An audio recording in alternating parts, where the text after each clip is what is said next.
Hello, baby gangsters, this is Calvin, also known as Homer, and this is my first ever playthrough of Honkai Star Rail, and we're still here. We're still, I guess, in the memory shown by Anexagoras, and this is honestly one of the most intriguing parts of Amphoreus so far.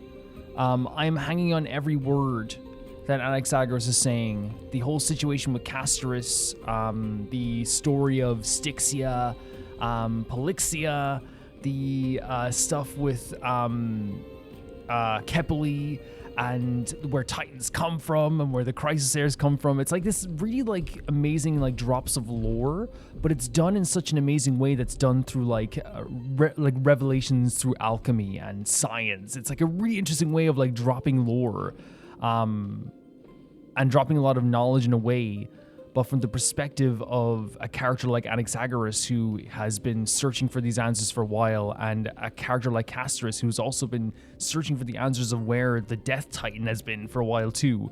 I'm so excited to see what we're going to get into now in this part too. I guess we should go with like the main one first, because if I've learned anything, they will maybe activate the other ones afterwards or let us see the other ones afterwards. But I'm also kind of worried that sometimes they might see this as optional. So maybe we should check these out first. Lord Gnaeus' honor is sealed here. Okay. Incredible. The honor in this child's soul is so light. What does that mean? Like, he doesn't have a... Like, he has honor, but it's not heavy for some reason? Well, okay. I mean, you can interpret it as maybe saying that, like, you know, he doesn't carry a lot of, like, maybe, like... heavy burdens with him or something like that as well, I suppose. Nikidor's courage is a testament that they have never once retreated from a battle. I've heard that these words are still engraved in Castrum Kremnos even today. It didn't occur to me that they were actually part of an alchemical formula. That's awesome that, like, of course, Anexagoras would be interested in that then, right? So these are like the 5 kind of tenants then, I guess? Sealed within this statue is undoubtedly his sacrifice. They use their own body as our city walls, keeping out and I love that protecting us phrasing. from the pervasive spread of madness. They are acutely aware that if the end times were to arrive, there would be nothing left in this world to conquer. And it's kind of interesting that, like, there is a big... While Maidamos took over Nikidor's whole thing, it's very clear that he, how do I say it?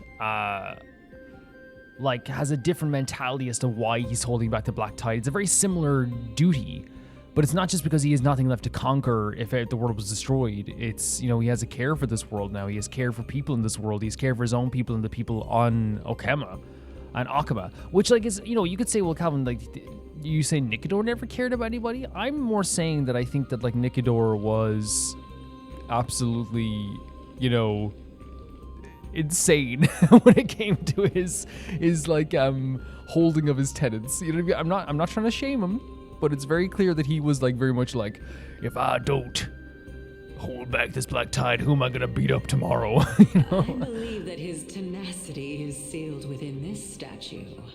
And again, a good deed done for, like, obviously depends on the reasoning, but a good deed that, like, you know, is gonna help it technically help people in the end. I'm not gonna, like, you know, insult him for that, you know what I mean? Even if his reasoning, well, you could make a claim that you could criticize him for his reasoning, you know? It's like, oh, you're just doing this so you can conquer more worlds tomorrow in a very toxic fashion. So yeah, you could criticize that for sure. I believe that his tenacity is sealed in the statue. Before we fought Nikidor, we also released it from the stone statue. There we go. Let's go for the main one. Honor, courage, tenacity, sacrifice. I think this is so interesting what they're doing here. And finally, the only thing that remains, his reason. Cheer up, young lady. There is no need to shed tears over a glorious death. I think there definitely is. I think if you ever watch a TV show, glorious deaths are almost like more tear-jerking than basic deaths. All farewells in this world are sorrowful, Lord Gnaeus. This is also Castorice's mentality. You know what I mean? That, like, the idea of, like, loving life so much that means all deaths are that meaningful. This is very much like Castorice adjacent. No, young lady. As a warrior, I have witnessed too many bitter deaths. But now, all I feel is peace. I did not know until this moment that mortals could live their lives in such a way. So he finally feels peace after so many battles. Although only a sliver of your soul remains, you remain so optimistic. Love her design. Or maybe the truth is that you aren't able to feel sorrow anymore. Interesting question, right? And it's not that I want to make clear, her design to me is very different. That's why I really like it. It's very interesting and off the wall and kind of very different from what you'd be used to. To be honest, I don't know either. But I am certain of one thing. This is not an acceptance of death nor apathy toward it. It's not even a feeling of despair. You can tell he's very at peace, right? You can tell he's very calm. I am just enjoying what remains of my life to the fullest. Man, there has to be something to be said for that, knowing that you're going to die soon, knowing that you're going to leave this world soon, right? But being at peace about it. Like, I imagine it would, like, bring you a lot of peace, right? And again, it's very, like, the reason why you never hear about this often is because even people that, like, probably know they're going to die at some point, for the first few months, I imagine it's amazing. You know what I mean? Not amazing, that sounds so bad. I mean, like, amazing in terms of, like, you're like, I'm gonna live my life to the fullest. You have this mentality. Obviously, you're gonna be upset for, like, the first few months, and then I'm saying you'll get to a point where maybe you're like, okay, let's spend some time, let's do this. That was such the wrong phrasing, guys. I know it was, especially, and I'm sorry for being insensitive there, though, especially for people who have lost lives in their families or whatever. What I meant to say was that, of course, it's gonna be horrible at first. Then it's going to be like this amazing feeling maybe of like, okay, well, look, let's live the last few moments to the highest, right? Let's do this.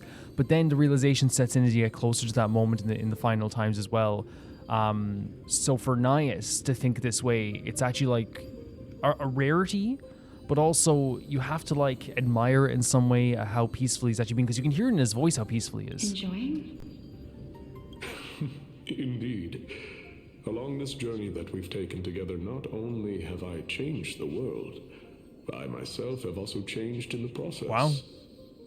And now I have reached the journey's end. When I look back and see the grand epic that I've personally written, how could I not revel in that fact? That's an interesting way to be at peace. Look back at the story that you created. Look back at the story that you've left behind, the people that you've helped, the world that you've helped to change.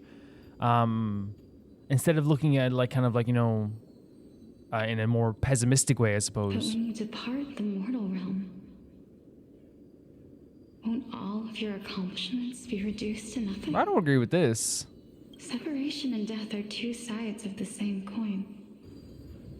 Reconciling this doesn't come easily for a mortal. Yeah, but that's the first thing that stopped him for a second. Finally, let me recount to you a story of mine, young lady. Is it because these people aren't remembered?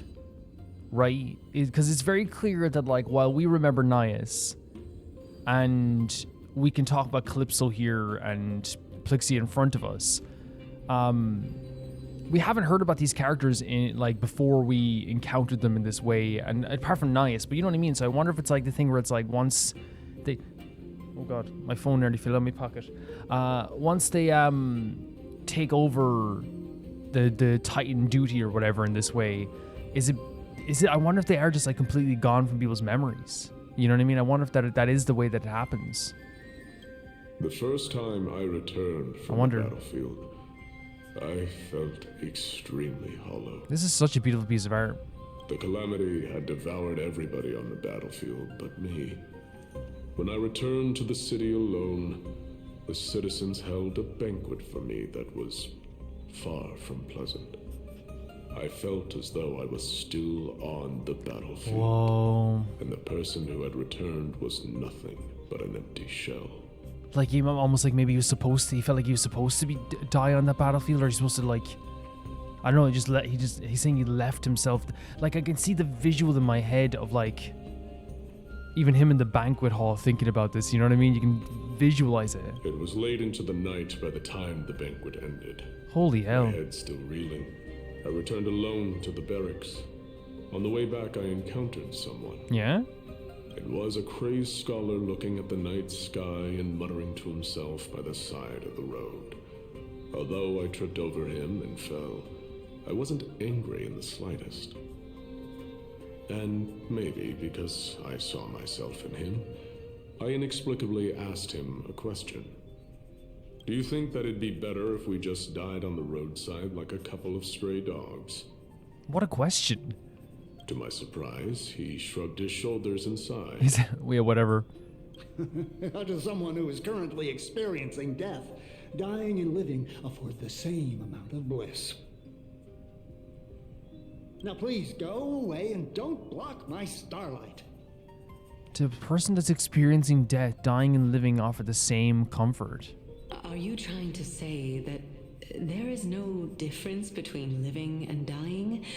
For they are both journeys that lead towards Interesting way to death? let yourself be at peace, right? The idea of like I'm going towards the same journey anyway, just one maybe takes me there faster. That's exactly what life Interesting, is. okay. And death is but a scale to measure how valuable the journey was. Okay. Journeys and epics are only glorious and magnificent because all things eventually fade to dust. I get that.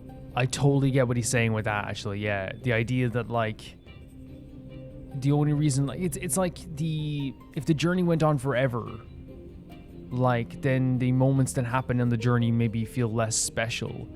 But it's the fact that you do have a limited time on this earth. What you choose to do with that time makes the journey all that more special. It makes it all the more memorable. If Gnaeus was someone who lived for 2,000 years, like, I'm not trying to say like they wouldn't think his exploits were amazing in the second millennium that he's alive, but there is a chance that like Gnaeus would eventually like, so let's say in the first year of his journey, he saved someone's life from a dragon, and woo, he did that, and it's like, oh my god, he's amazing, he's incredible. But let's say year 1,500 and he kills another dragon, everyone's like, oh, Gnaeus killed a dragon, okay, you know what I mean? It's not as epic because he's done it like a million times, even though it's, you know, amazing. Yeah. Therefore, young lady, don't detest your fate. Instead, willingly and respectfully embrace Because it. he's saying that by the end of it, you get to weigh up your life, you get to weigh up what you did and look at back all the stuff you did maybe like in a very clear manner. I still think it is like, to me, I don't know, I don't know, like I still always like have the thing in my mind where it's like, yeah, you can like look at it like that way and it's very beautiful to look at that way. I'm not going to take away anyone's comfort, but I'm also like, being afraid of dying is very normal. It's very normal, you know? Embodiment of strife, telling me about the majesty of the world. That seems like Gnaeus, you know? Indeed. I believe that when the fated moment eventually arrives, you will be able to understand my words. Hopefully she did. Again, the comforting aspect is very beautiful. Hey, just look back on what, it's a measurement of what you did in your whole life. Your life has more meaning because there is an end. I think we all can agree with that. I think we all can agree with the idea that like the reason why life is so precious is because we have limited time on this earth. It is time for me to knock on death's door. I will set up a long table at the end of the road and humbly await your arrival. When that moment finally comes, let us drink and be merry then. Very beautiful stuff. I knew this day would eventually come. Is this her moment? And can I say as well, like the idea of the, like, before we go into anything that's happening here, with this gorgeous music, by the way, and yes, a embodiment of strife, someone who represents strife, being the person that is the most like kind of like romantic about death and you know, the journey that they've been on, rather than just like I don't think he's just talking about the conquests that he's had, because I think that's less romantic. It's about the journey that he's, you know, trailblazed along the way. And I think there is something very beautiful, and it showcases how amazing Honkai Star Rail is, that we have the embodiment of strife comforting someone, rather than just being a character who, you know, is like, you gotta toughen up and be tough and gotta be strong, you know? He's not asking her to be strong. He's asking her to embrace the journey that she's been on so that the final moments do have meaning, you know? Are the both of you ready? Both of you. Polyxia. Oh, man. Oh, yeah, there it is. Oh, man. We said that like you can piece this together, right? 110%. The similar design, the ears, the hair, the kind of even like the tone of voice, but also as well, like, you know, the way that she talked about like a family member, and Castorice is, you know, talking about the story of Styxia. It, like, yes, you can piece it together, but the confirmation just like hits so hard. What? This? They're sisters. Polyxia's Castorice's sister. At first I thought it would have been a descendant, ancestor situation. This music is stunning. This is quite interesting indeed. They were sisters. Oh my freaking god. So what happened now with the sacrifice and then the memory loss of Castorice? Is this Polyxia's sister? That's you. That's you. Is it me? The voice acting for Castorice, I have chills. I have freaking chills. The voice acting for Castorice, incredible. Embodying that moment. The shortness of breath, the trying to get the words out. Your words not being able to truly, or your breath not being able to catch up with the words. It's a daunting moment. This music is so pretty. Now, it's time for us to fulfill our promises. Castorice seems so ready here though, right? Are you afraid? This is incredible, guys, that we're even seeing this. I am going to die. What are you afraid of? That I won't be able to do it. How is Castorice taking this from the sidelines? You know? You shall wither, and through that, the dead will sprout again from the remains, and be reborn with the dead flame. So is that after sacrifice, you'll be born again maybe as the Titan? As foretold in the prophecy, and according to our vows, once it all ends, we must face our fated moment head on. Wow. Even if it was prophesized, do we have no say in the matter? It's so unfair. Why are we the only ones who are forced into mutual destruction? Again, the pain in her voice as she's saying this. So they're like the only ones, I think, who were destined to maybe take over the Titans? Who had to... that involved a sacrifice in this way, I guess. This is again, the music, I can't get over the music is so good. This is so painful having like one person just like, on the surface at the very least, understand, you know, what they're feeling about this. But now they're coming face to face with their sister as well, who very clearly has had doubts since the start of this. Let me do it, sister. Let me be death's sacrifice. I was never long for this world anyway. Jesus. You're different. What the hell, man? I was the one who wasted your life after all. What are you talking about, Polyxia? You're wrong, Polyxia. What are we doing? I don't think that my life was wasted. Just the opposite. When I finally arrived at this destination and looked back at the journey I took, I discovered that flowers had long since bloomed along the path I walked. Isn't that similar to what Gnaeus was saying? It's like, hey, like at the end of the destination, taking a look back. It was you who sowed the seeds for this sea of Whoa. flowers. One that is more beautiful than the promised land at the end of the world. What a beautiful thing to even express. Besides, I have lived a fulfilling life. Even though I was fated for sacrifice, none of the things that I've experienced will dissipate.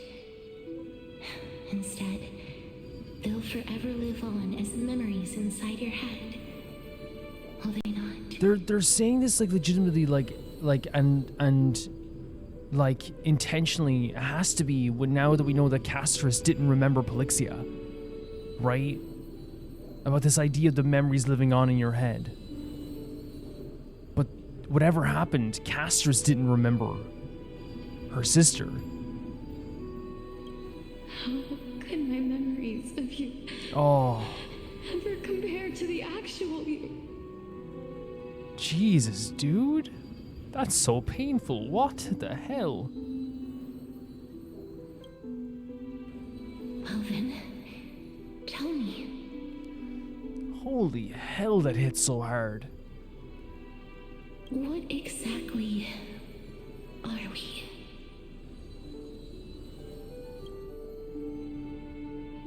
Castorice holding her heart watching this. I can only imagine how she feels. I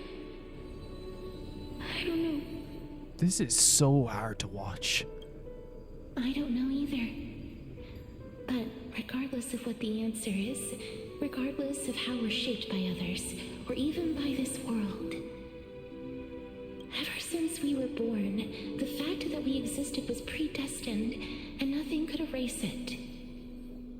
This is why I will always, always be by your side. Castorice is like offering this full support to Polyxia here. But she's saying that ever since we were born, we were predestined, so she believes there's a destiny that they were born and no one could ever change that. Do you see like what's happening here? And I feel like this happens sometimes in a lot of relationships, familial relationships, you know, and it happens in a lot of times with whether it's someone feels like they're a burden in some way, or someone feels as though like they've let the other person down, or that the other person has wasted their life in some way. And in reality, like a lot of times, the person who they think that has wasted their lives has a completely different view of the world, right?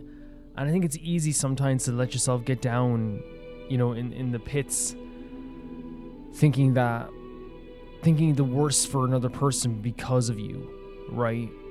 But here we have Castor saying, no, it's like, you literally bloomed those flowers for me on my journey.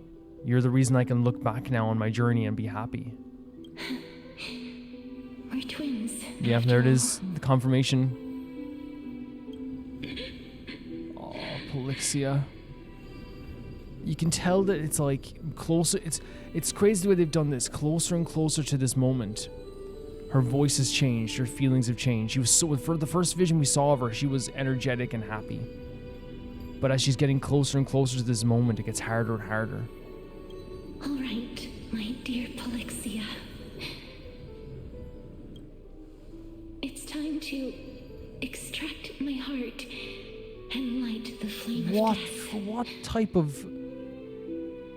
Maybe Amphoreus was a mistake. What type of like freaking like fate and destiny do they have on display in this world? Extract my heart and light the flame of death. Sounds like a freaking like anti-fairy tale almost, you know? After that, use it to plant the first bud in the prophesied new world. Bring life? So this is gonna bring life into the world?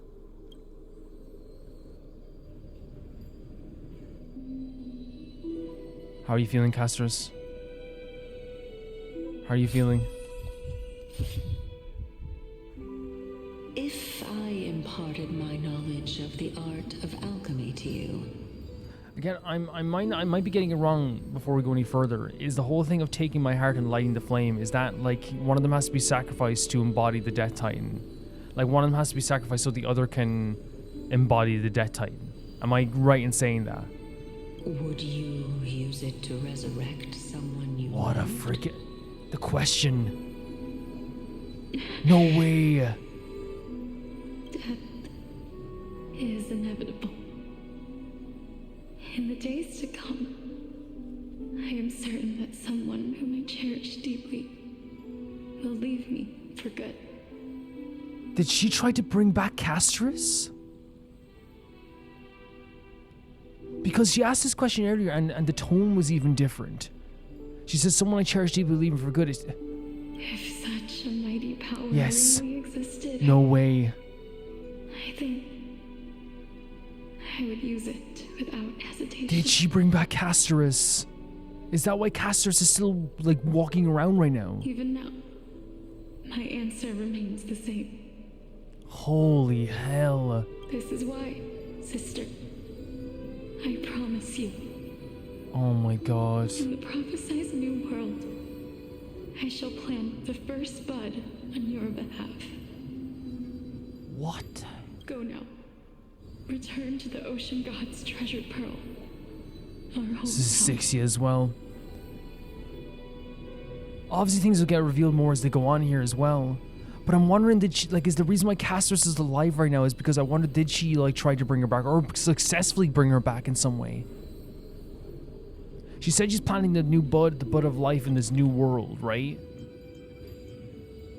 Is the prophesized new world similar to the Genesis prophecy that Aglaea has? And I'm wondering if, like, there's a, like, again, I'm just trying to, like, piece things together and theorize.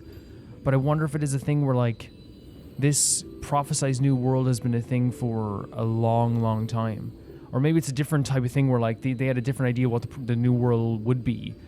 And I think maybe, in this case, if it was them becoming Titans to create this new world, I wonder if, like, that's literally what it is. The prophesized new world is all these different Titans or these Chrysos heirs, these golden ichord humans becoming Titans and creating the new world.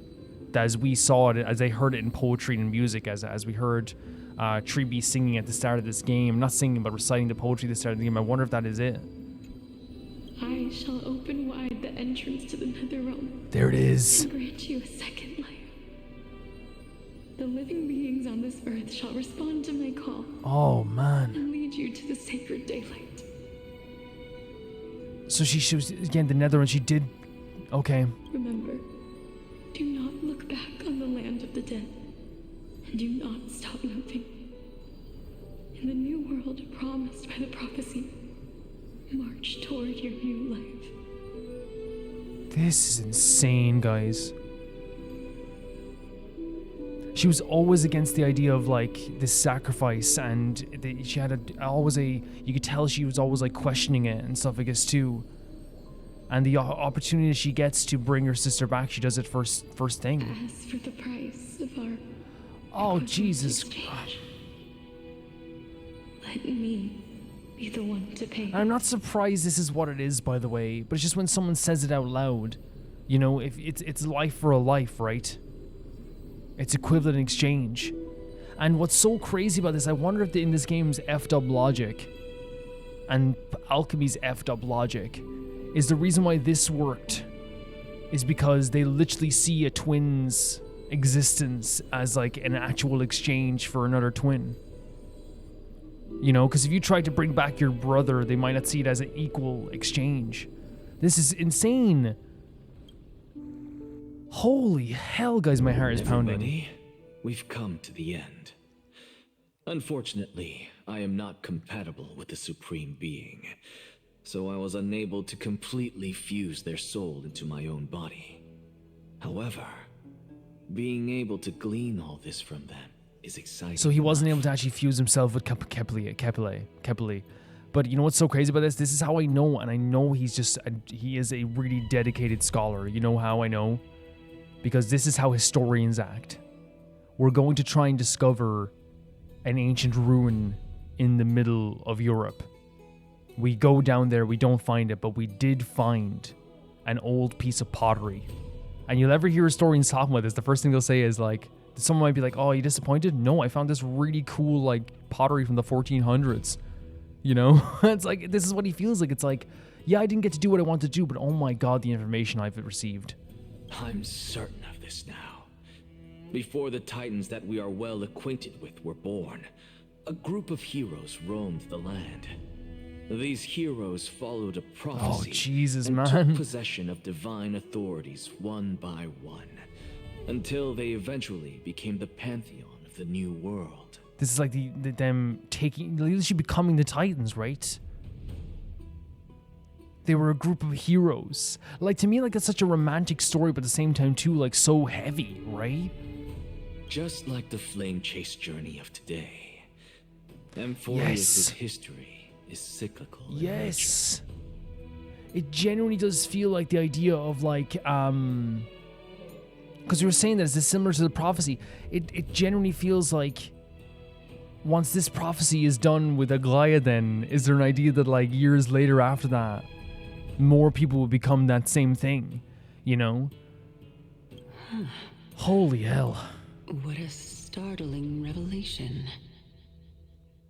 This means that the demigods who bear the core flames will also become the new titans at the world's end, thereby shaping a new I love that she said this, because again, I wasn't thinking about this directly, even though like we were going to come to this idea as well. But yeah, it's like we had phrasing here that was kind of like vague throughout. I think maybe intentionally vague throughout the whole game, which was like, oh, the demigods, like, you'll become a demigod and then you'll leave this world. But they never really said what leaving this world will mean. It's that they're going to become the Titan. Maide is going to become the Titan of Strife, right? Eventually, Aglaea is going to become what? Menestia? Like, they're going to take over these Titans' roles, just like they did before. So, like, I wonder how much of a cycle this is. Like, someone's gonna have to take over the Titans eventually again, right? It's never ending. I believe that this is the truth behind Aeronova, as mentioned in the prophecy. Aeronova is the rebirth of the Titans through heroes once again. And it's so cool that, like, in a way, he's proved the prophecy to be true, right? But not in a spiritual sense, but in alchemical and scientific sense, and like a historical sense, you know? This is utterly unbelievable. It's incredible. It's an absolutely incredible story, and it's so gripping, and it's locked me in for Amphoreus now. I'm locked in. Besides, those twins in the past, even if they really are Thanatos, their whereabouts are still unknown even today. Didn't they say... But that was for Castorice. She said return to our homeworld, right? Are their whereabouts truly unknown? Yes. Didn't Polyxia mention that seaside town? The birthplace of alchemy in the tale. She did mention this. In our world, there exists a city which perfectly matches that description. Styxia, yeah. But the people there worship the Gusa and bear no relation to Thanatos.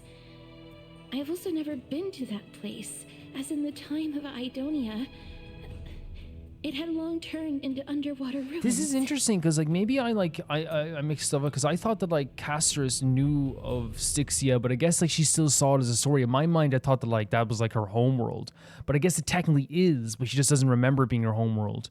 Yeah, I guess she's not actually like from there. She is from there, but she doesn't have a recollection of being from there. And she says she's never technically been there, even though she has been there since she's been technically walking this world for a millennium. Take this. This is... If we get to go to Styxia, I'm gonna be so freaking happy. The new Sporist masterpiece, the philosopher's Huh? stone. It was made by transmuting all of the sages' wisdom into a single entity, with their flesh and blood as its foundation. Whoa.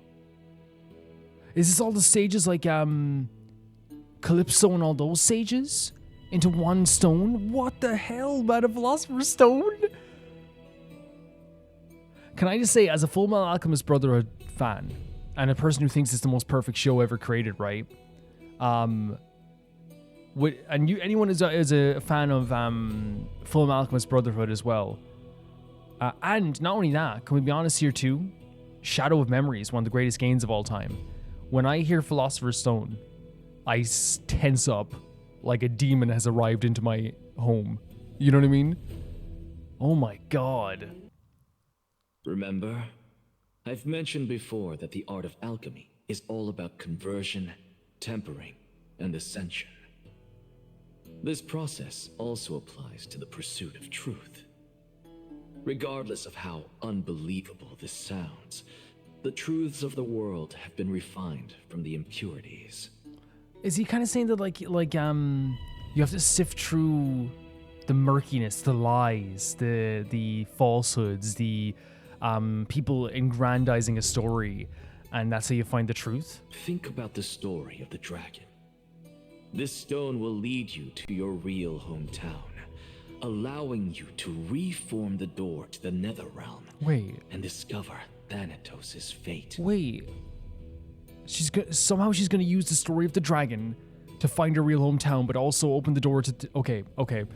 This, you know what this feels like? This feels like... I'm not trying to insult Castorice here, by the way, because I know she's way more responsible than this, right? I want to make it clear. But like, Anaxa is such an amazing character, right? Because there's no other character in the universe without hesitation would hand someone who is trying to find the Death Titan a Philosopher's Stone. Like, I'm just saying, I'm not saying it's a bad thing. It's different characterization. If you take any other character in this game, if you had Aglaea, she would think about it and debate about it for days, and then eventually have a conversation with casters about this.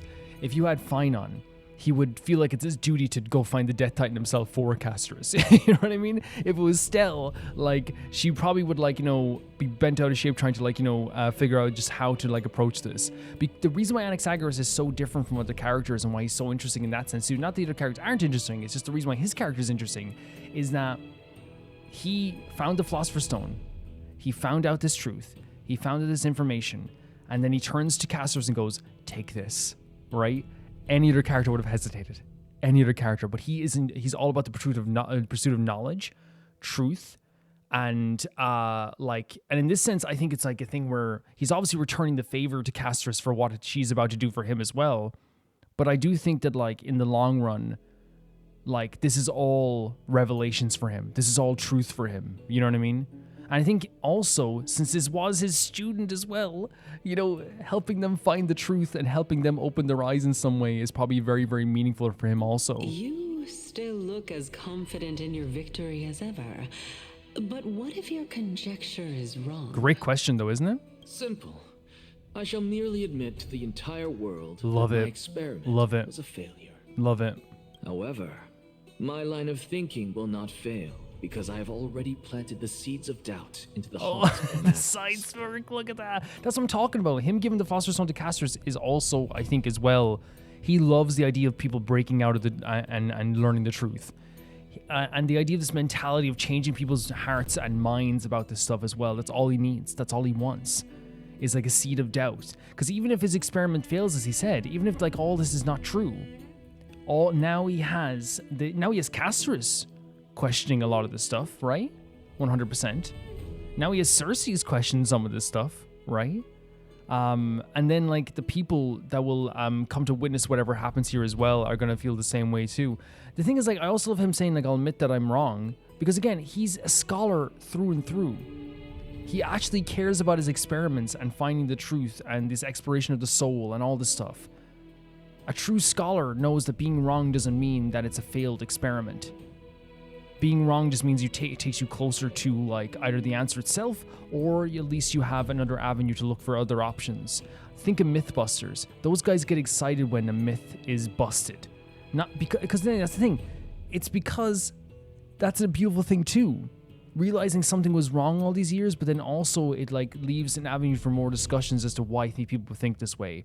Okay, if you can't do that, then could you do this instead? What if you add this to this? It's like he's a true scholar and a true alchemist, in my opinion. Actions speak louder than words, Castorice. With the there we go. assembly Yeah, about to begin, that's who. don't forget the promise you've made. This is gonna be tough for Castorice, but I've already searched for so long.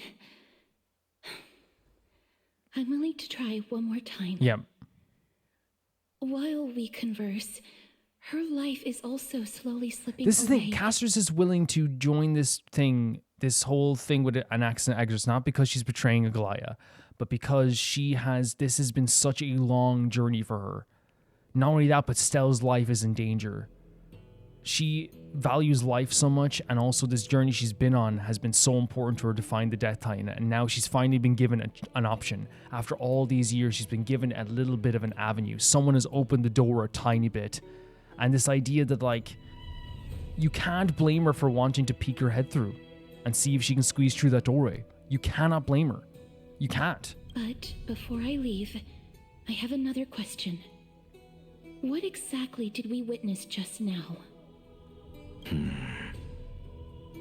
That was the world imprinted in Kefali's soul. Oh.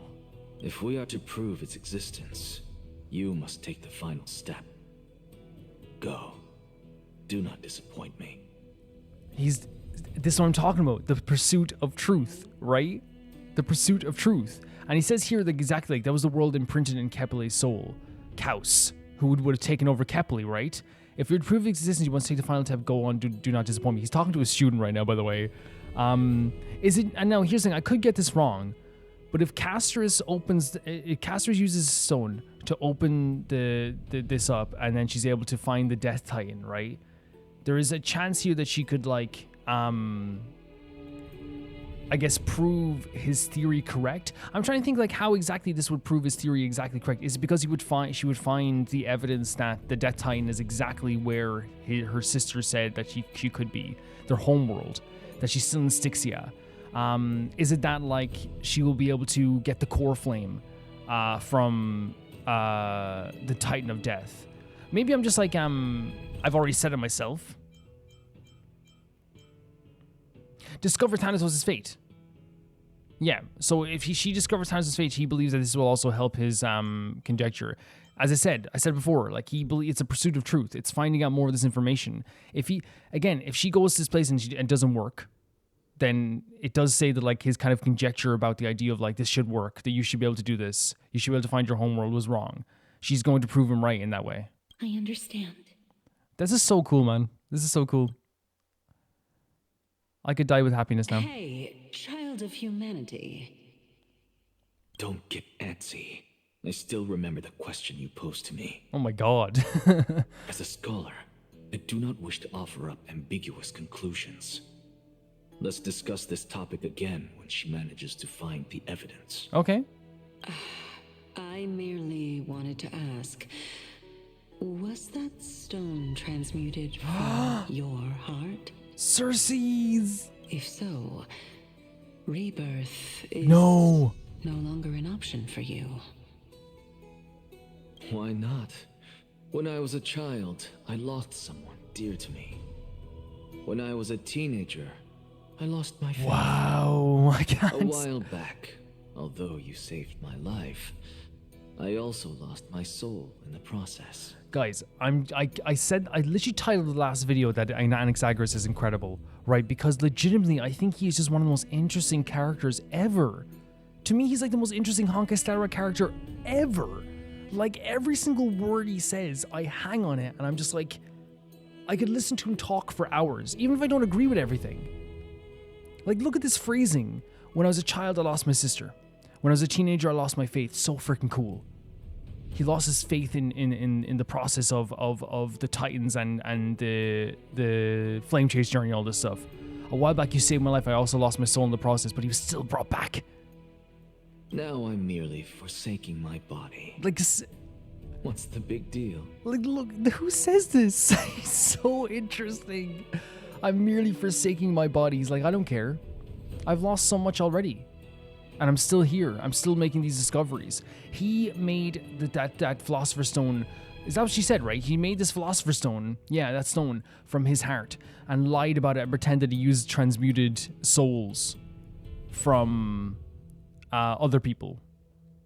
Why are you always finding ways to die? Isn't it good to be alive?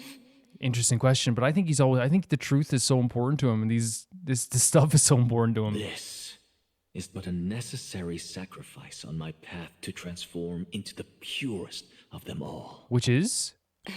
Can someone who's dead even claim to be the purest of them all? Furthermore, if your hypothesis is proven correct, Does it not just confirm that the myths are true, and thereby invalidate all your theories? That's an interesting question, but I think he's going to have an answer for this too. No, it's just the opposite. If my hypothesis is correct, it means that I can actually ascend to godhood and reshape this absurd world that you all Because have this is the created. thing, right? He's never said he doesn't believe in the Titans. He's never said he doesn't believe that you can obtain power from the core flame. But his theory is that I can ascend to godhood. I can become a Titan. I can become a god and reshape this world. He's trying to prove this correct. Castorice is that final piece, it seems. Well, not final piece, but one of those pieces that will show that in finding the Death Titan that proves his theory correct. He then knows now I can change this world.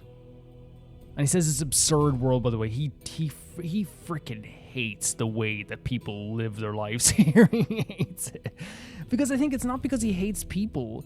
It's because I truly believe that he wants people to not only think for themselves, but he wants them to also shape their lives in the way that he would like.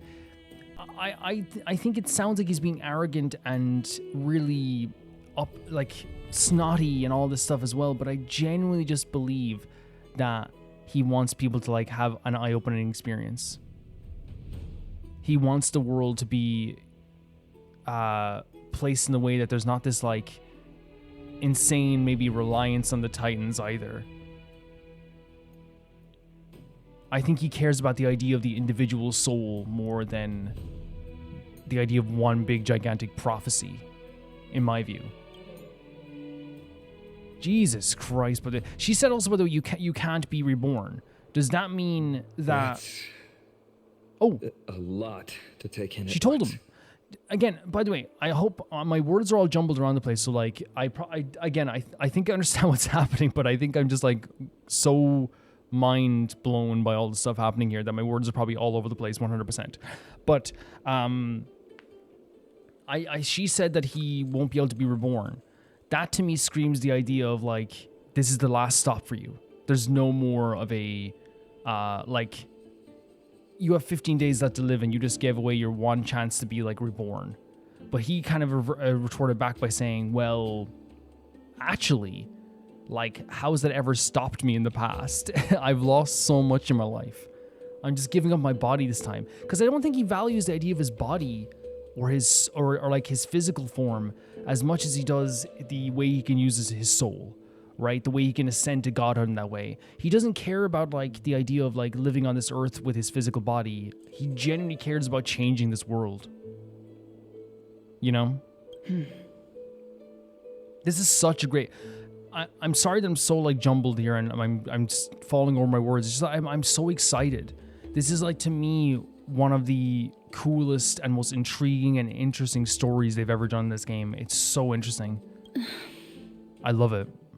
Lady Aglaea, please, let me explain.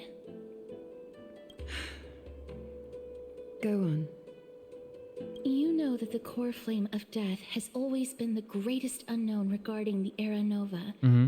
Which is why both you and Cainus desire to gain the power to control that core flame in the approaching Citizens' Assembly. Yeah, we gotta kill Cainus. Professor Anexa has come to a consensus with Cainus. They want to suspend the trial once Thanatos' core flame is reclaimed, hoping thus to eradicate death from this world. If they're successful, then the flame chase journey will cease, and Akama can enjoy everlasting peace. Is that truly gonna bring peace, though? But I know this runs counter to your wishes. So long as we do not usher in Era Nova, the Black Tide will never be eradicated. Even with Lord Mighty on the front line, and the Black Tide not posing an immediate risk, the danger nevertheless remains. Yeah. Honestly, it's difficult for me to assess the pros and cons in this decision. But someone must bring the core flame before we can begin negotiations over it. That's true. The Titan could be very near. I cannot let this chance slip by. Besides, someone has to make this trip to bring back Mrs. Soul. And this is the thing. I'm not gonna ever go against Castorice. This has been something that she's wanted for a while. Again, you guys know I care about the individual usually more than the grand scheme of things. Like, this is something she's wanted for a long time, but this also relates to her family. And now it relates to Stell, her newfound family as well. Well said. Love Aglaea. Aglaea, you beautiful soul. You already had every reason to seek an audience with Thanatos. Amazing.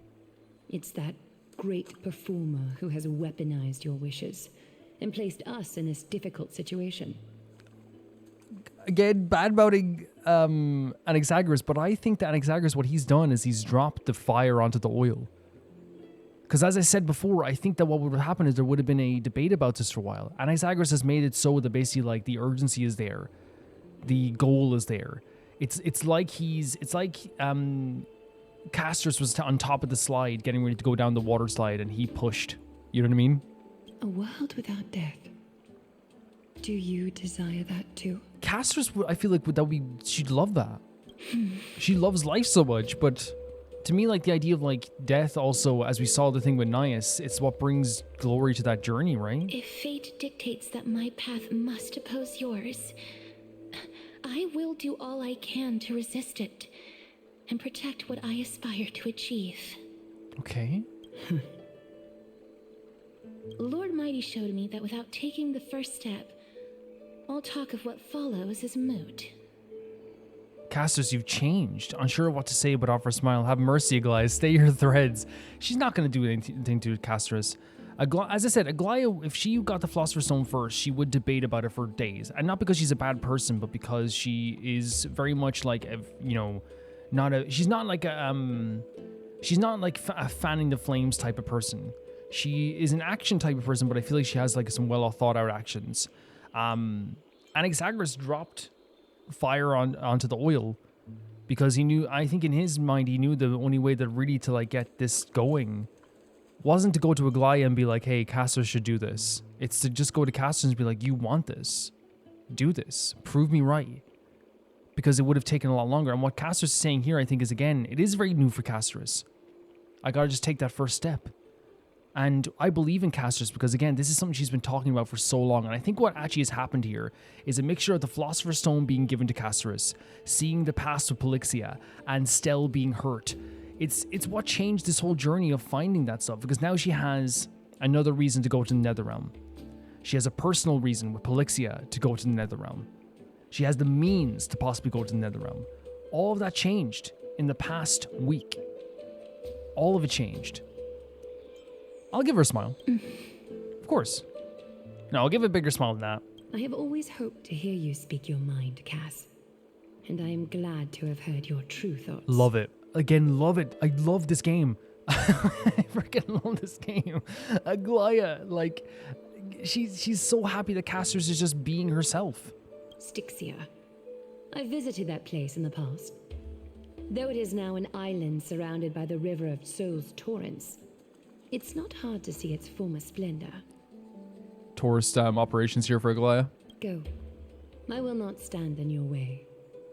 As for you, you are someone who has cheated death. Oh my god. I believe you have more than enough reason to make the trip with Castorice and meet the god of death himself. So freaking cool.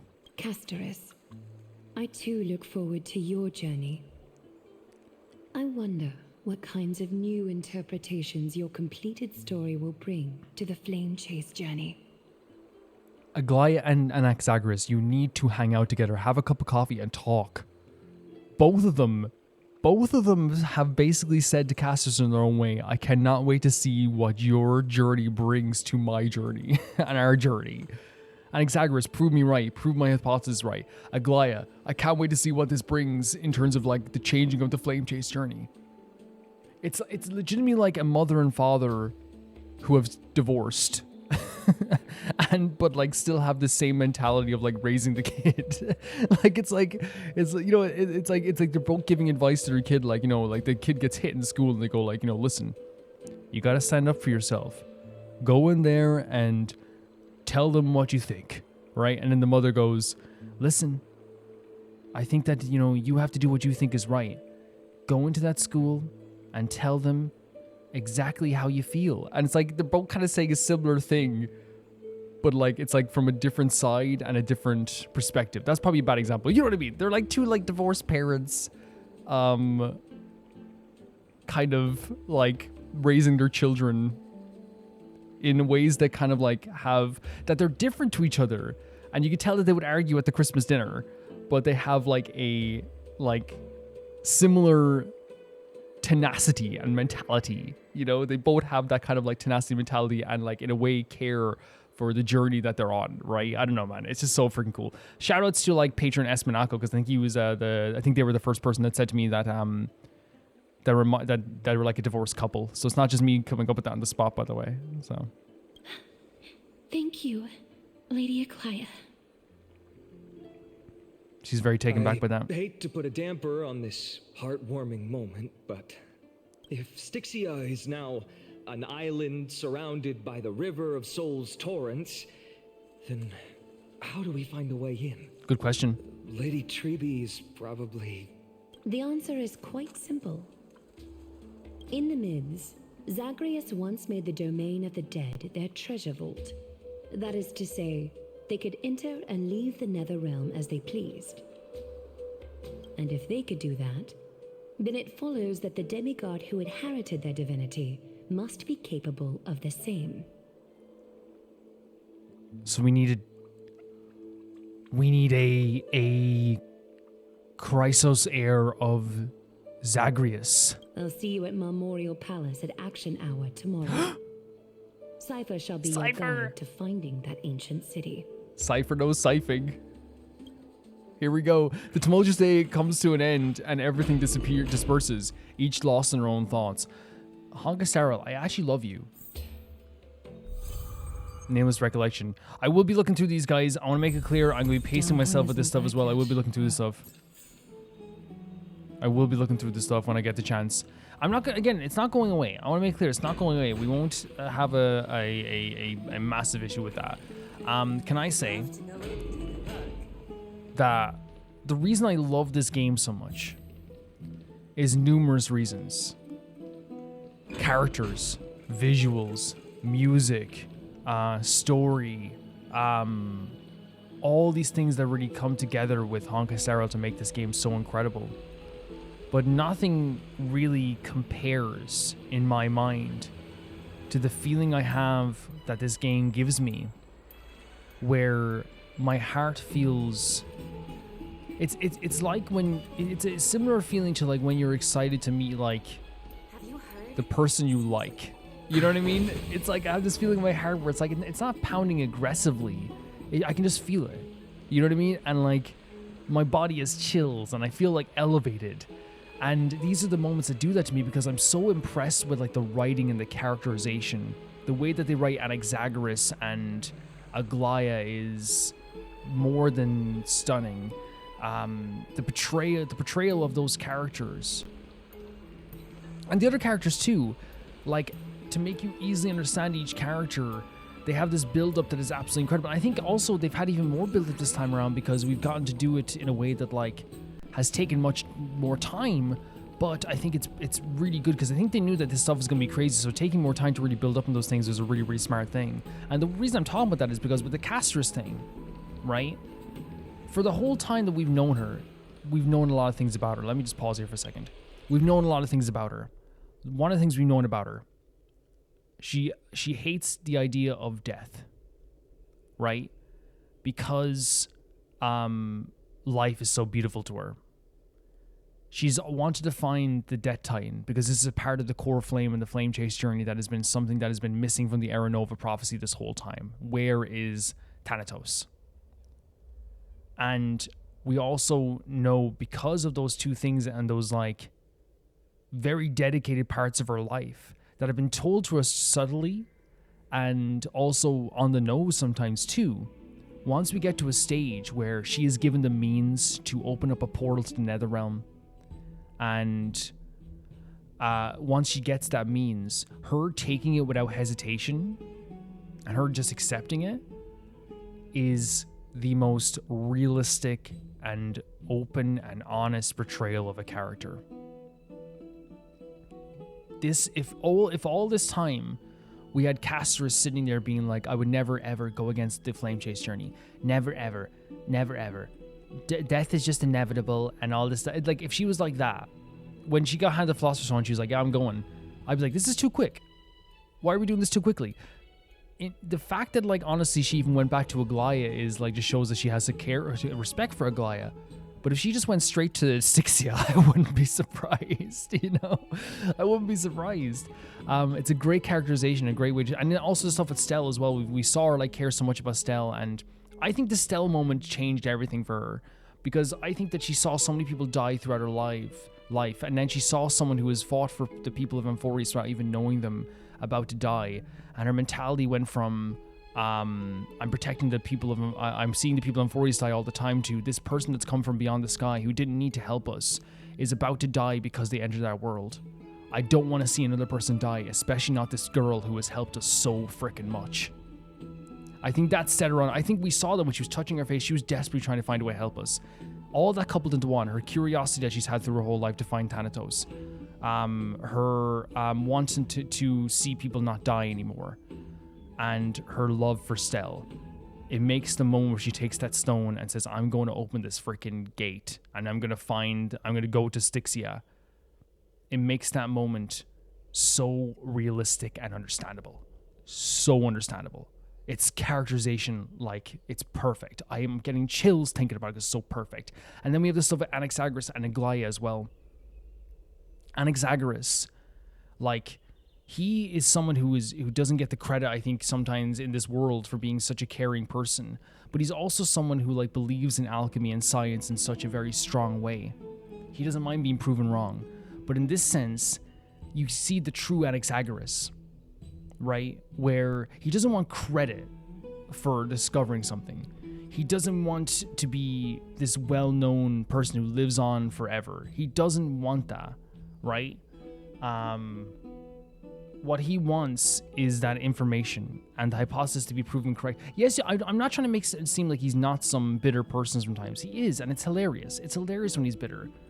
But I think the core of his soul is not that he wants to get credit for being this good person. It's that he does want to help people and change this world because he believes it is. He truly does believe this world is crazy. It's absurd what they've been doing here.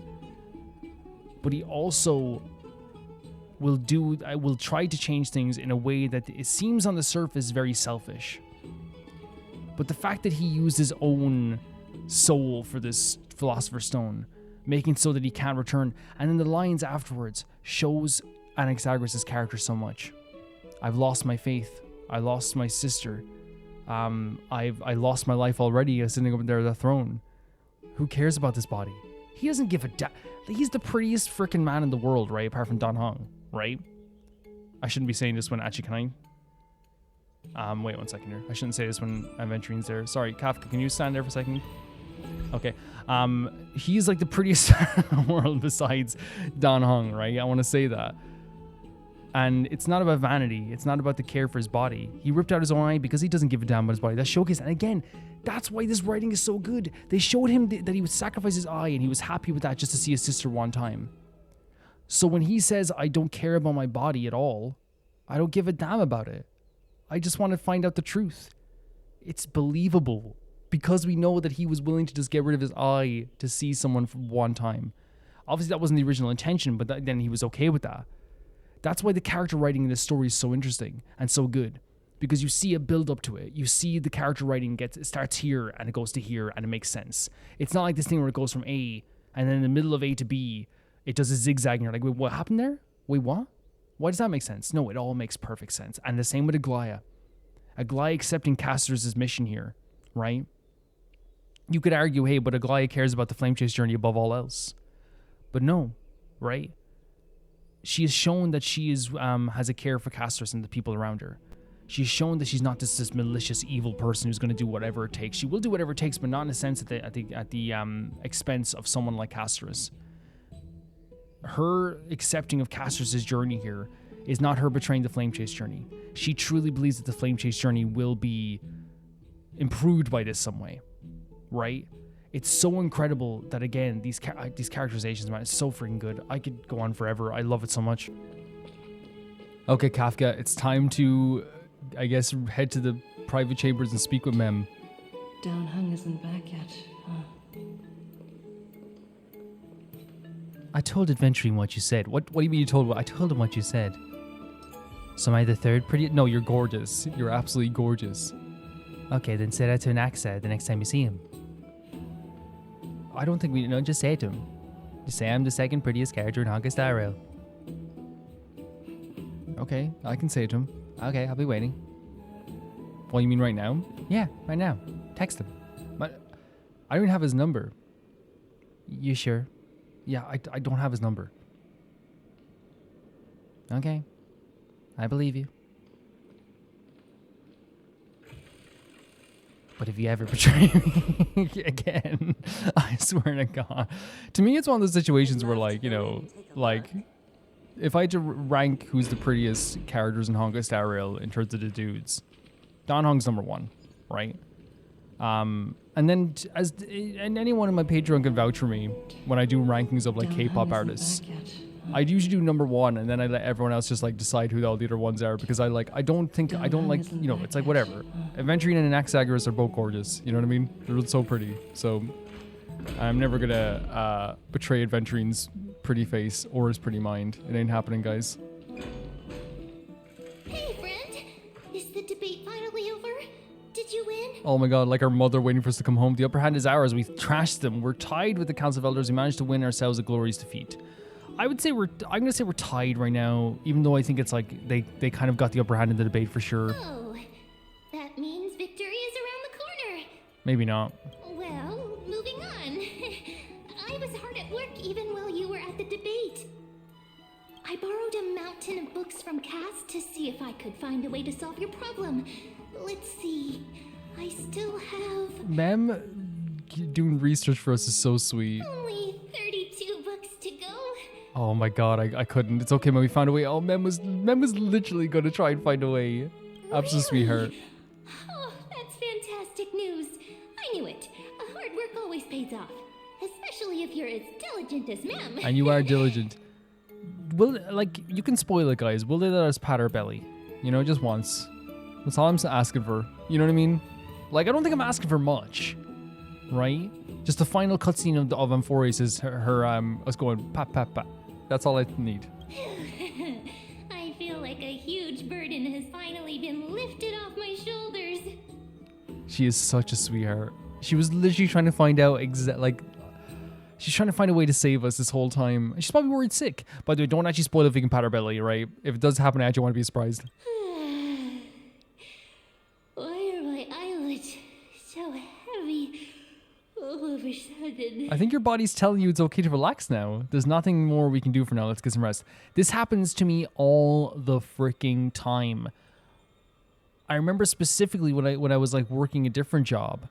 Like, I remember, I was like very young in fairness, but like I still have this mentality where like I can go the whole day, right? But as soon as like I get the hint that it's okay to relax, my body shuts down. Not shuts down in a bad way, but it kind of just goes, okay, you can relax now. Like so many times I remember like, when I was like, when I was working one time, and I remember my coworkers were like, yo, like, do you ever run out of energy? And I'm like, yeah. Like, cause what happens is I'd be like, okay, see you guys. I'm walking home. I'm really energetic.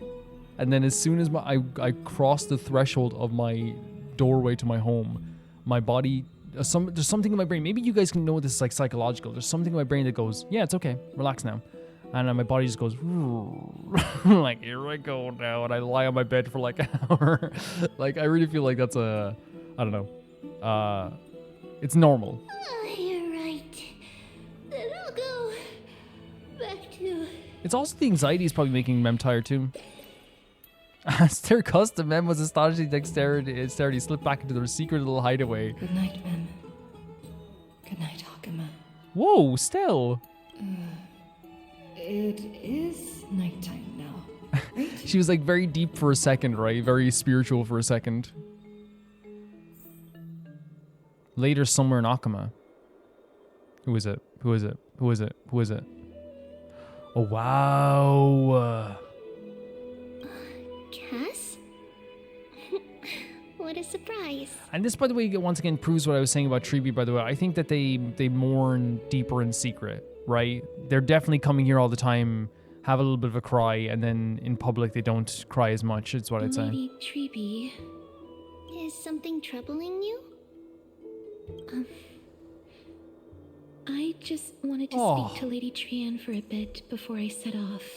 That's so beautiful, Castorice. No matter how breathtakingly beautiful Styxia once was, the place is now the domain of the departed. There is no telling what we'll encounter there. That makes perfect sense. Castorice is such a thoughtful person, isn't she? Like, she cares about people's lives and people just so much in general.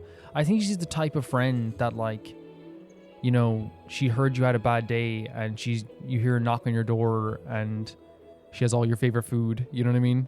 And a horror movie to watch. I think she's just that type of person. I don't want to have any regrets.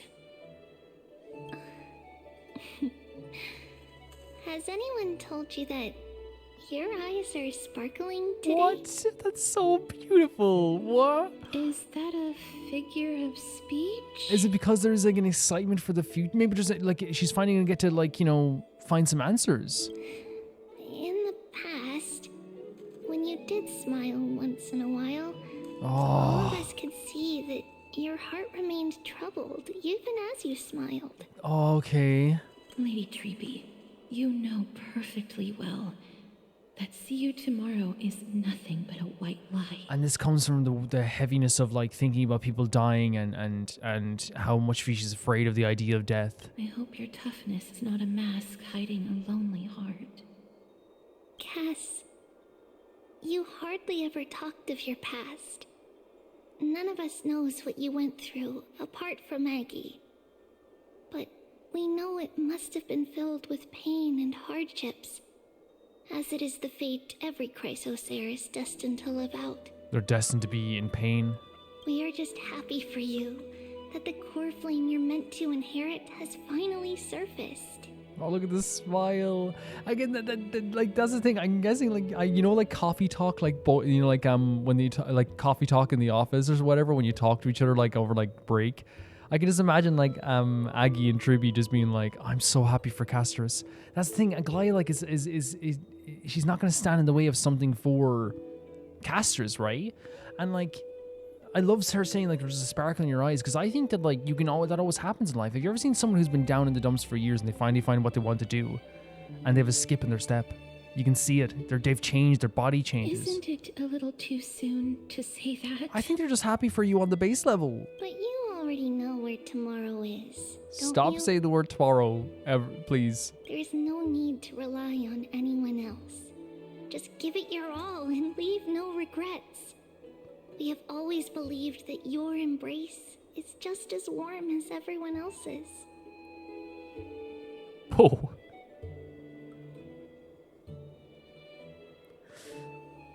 What the hell?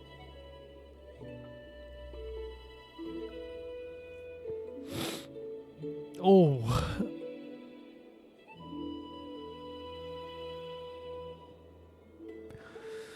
That hit so freaking hard. Holy hell.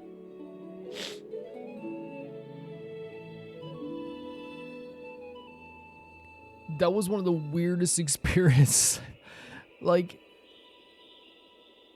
you know in the cartoons when, like, tears, like, form instantly and then fall, like, in a cartoonish way? That's kind of what just happened to me. Literally, she said this, and like I just felt like, where did they come from? Like, they just, like, and now my eyes are, like, you know, all weird. Like, the reason why this hits so hard is because Castorice's story is a story of someone who can't embrace people, who can't have hug people, who can't touch people. But that doesn't mean her embracing who she is isn't a warm person. Oh my god. She's such a loving and caring person. And it's such a beautiful but hurtful story that one of the most loving and caring people in all of Amphoreus can't physically touch people. Because we embrace others to comfort them. And Cass, Oh. you're the kindest Chrysosaur we know. Yeah, she's always comforting people. Holy freaking hell, this game. Thank you. Lady Trippy, And you know it's true. this feeling, it's hard to put into words.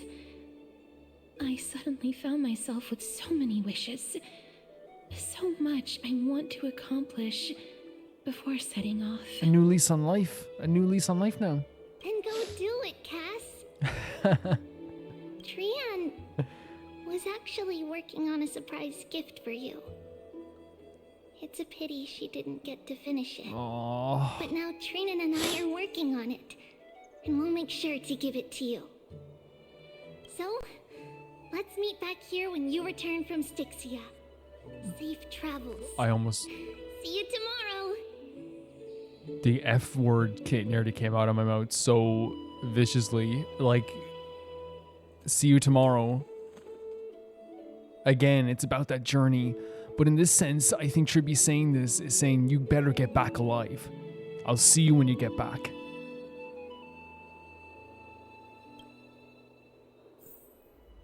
At the same time, I can't sleep. honestly, like, I get it. That's such a beautiful scene with Castorice and Trippy. We said this since the start, and that's why. And it's not because I'm great at interpretation. It's because the game's good at writing. We've said since we've met Castorice that she is such a not since we met her, but like a little bit into it. She is such a caring character, and she is the type of person that would do it, go to the ends of the earth for someone else. A character that's so lovely that can't embrace people physically. But as Trippy said, the embracing that Castorice does isn't just physical, it's caring. She cares about people so much. She's incredible. Knock on the door. Who is it? If it's not a beautiful man, I don't want to hear it. Who could it be? If it's not a beautiful man... You say beautiful man. No. No. I meant if it's not my food delivery. Okay. Fair enough. Okay. Sorry, Aventurine. It's me. Honestly, if it couldn't be a beautiful man, it could be the most beautiful soul in the world. Imagine she opened the door and Aventurine just like, what would you do? Like, I hope I didn't wake you. oh my God, what is she on about? The lightest knock you ever heard in your life, right? She's the type of person. I legitimately think she's the type of person that, like, again, I want to make this clear. I think all of Amphoreus' characters say sorry way too much. They really do.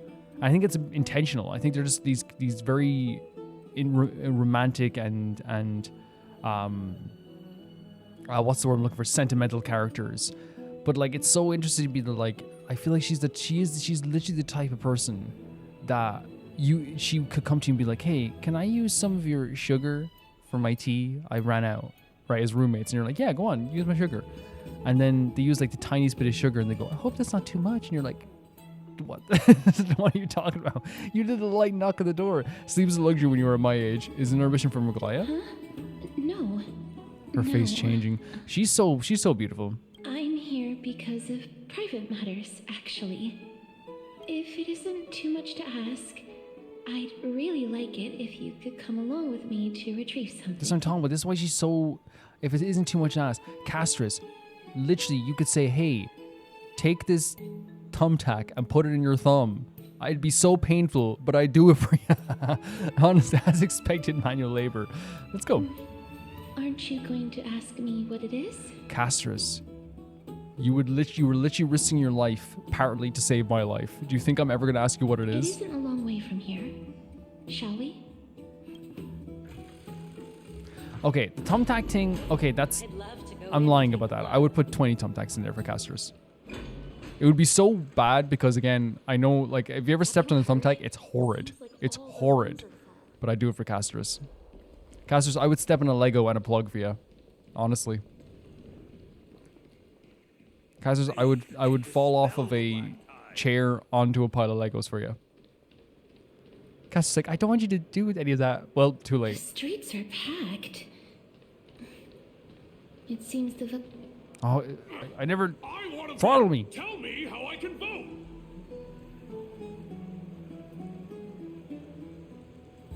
This dude likes voting.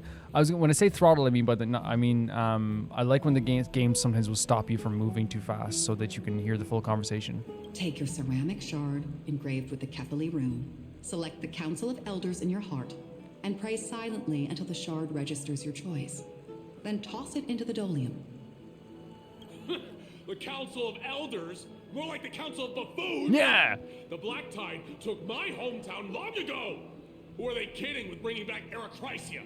It's all a sham to create their own Erechrysia in Akama! Honestly, based. The Titans are just. So long as we do not overstep our bounds again, we will not incur divine wrath. The Titans are effed, bro. Like, the Titans, like, need to be reborn at this stage. Like, they're, like, a lot of them are just effed. Oh, please. The time when these deranged Titans should have vacated their spot to the demigods is long overdue. You'll see soon enough, you old fogey. He said Earth belongs to the young, bro. Like, can I say, though, that, like, I love seeing this debate because it showcases, like, a very on-the-ground feeling that's happening with all this stuff here as well. But also, at the same time, too, I think that, what they don't understand, if an Anexagoras is proven to be correct, then, like, it's actually, like, both sides aren't getting rid of the Titans at all. In fact, the demigods, are going to become the Titans. And I pray that Talantan smacks some sense into you with their scales. We shall see how this turns out. I just think the Council of Elders, they just say it like it is, you know? I used to be able to lock my door.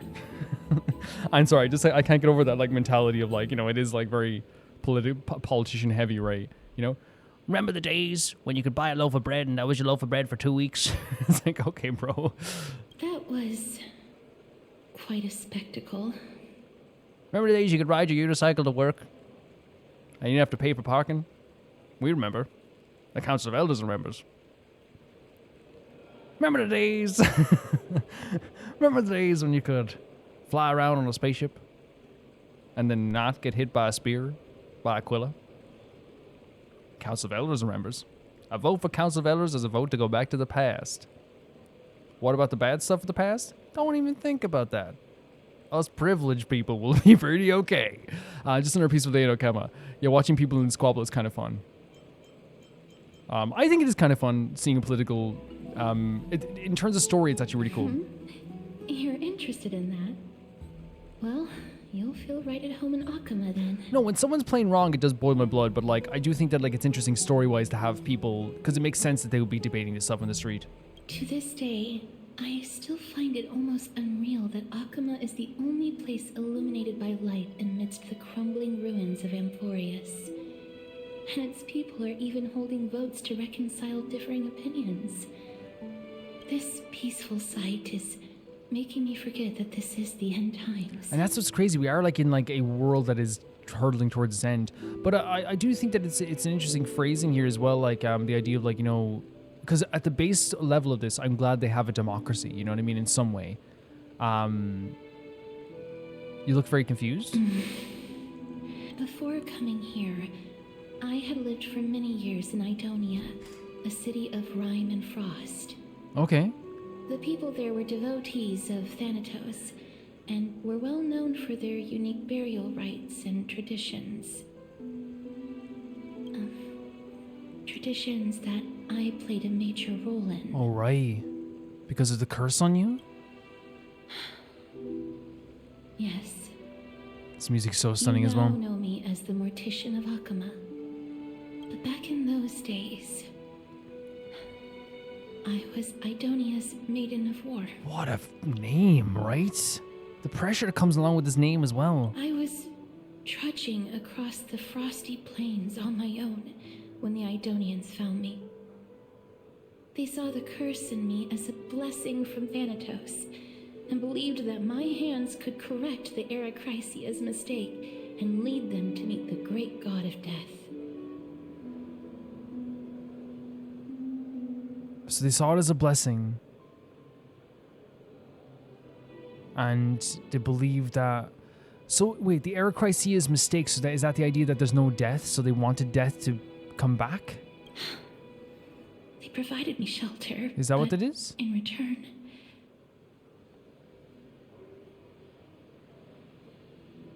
I was expected to grant merciful deaths to war captives, Oh. prisoners bound for execution, and heroes alike. See, the reason why this is painful is because captives, prisoners bound for execution, like, even though it says end of life care, like, it is an executioner.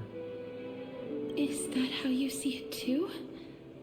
But It's tough. It's really tough because I think, we're sugarcoating it a little bit, but the fact is, like, we can't deny that these technically are in some ways, if you're talking about captives, that's executions. You're choosing how the opposite side gets to die. no matter how kind or cruel the means, nothing can change the essence of death. She just doesn't want people to die. Taking away someone's life is never worthy of religious worship. Very powerful phrasing here from her as well. Whoa. I can't do it. Is this backward? Their voices. No they way. pierce my ears. The bleeding. The thanks.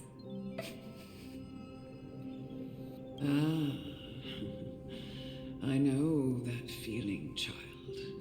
I was once as lost as you are now. Lost? But you must respect those walking towards death. Just like how you should respect yourself as the holy maiden granting humans glory and liberation.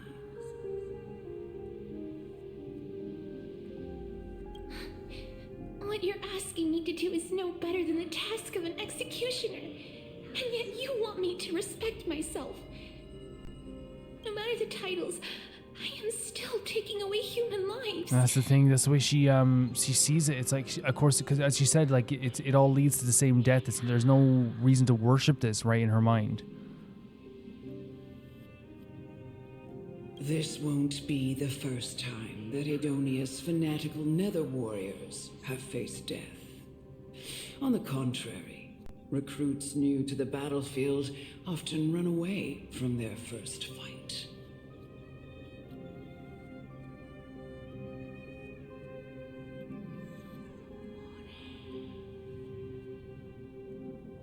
Death is the mightiest and gravest power in this world. The fact that you can wield it means you are deserving of respect. But she doesn't see it that way, right? That's such a twisted reason. Then let me tell you a story. In Aidonia, the great swords commonly used by executioners are called Draconian. Draconian. In memory of Drakon, an elderly executioner. Reminds you of Drakengard, right? The sword has 3 air holes along its body. If the sword is swung down swiftly and accurately, the holes would make no sound, and the executed would also depart this world quickly and painlessly. But should the executioner have any hesitation, the holes would produce a piercing whistle. What? On that cue, the screams of the executed are sure to follow. That's demonic.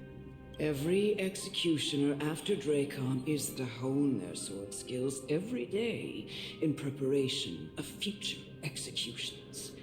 Every swing That of is their blade barbaric. must be more resolute than the last, for failing to do so will bring pain. That is so barbaric. Pain for the dying, as well as pain for There's no justification for that in any way, shape, or form. Not even close. You could say it's to end people's life quickly, but like, it's still like, morally reprehensible. No. I can never get used to And you this. shouldn't have to. You're more than just death. You misunderstand, child. I am not telling you to get used to it.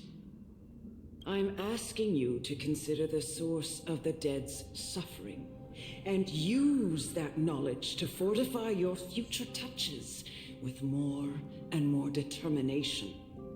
I still think it's unfair. Go Walk with the dead and love them as you love life. Then you'll no longer hear those noises.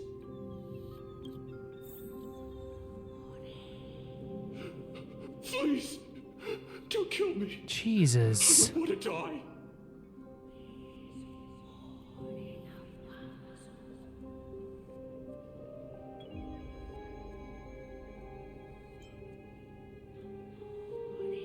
This is your duty.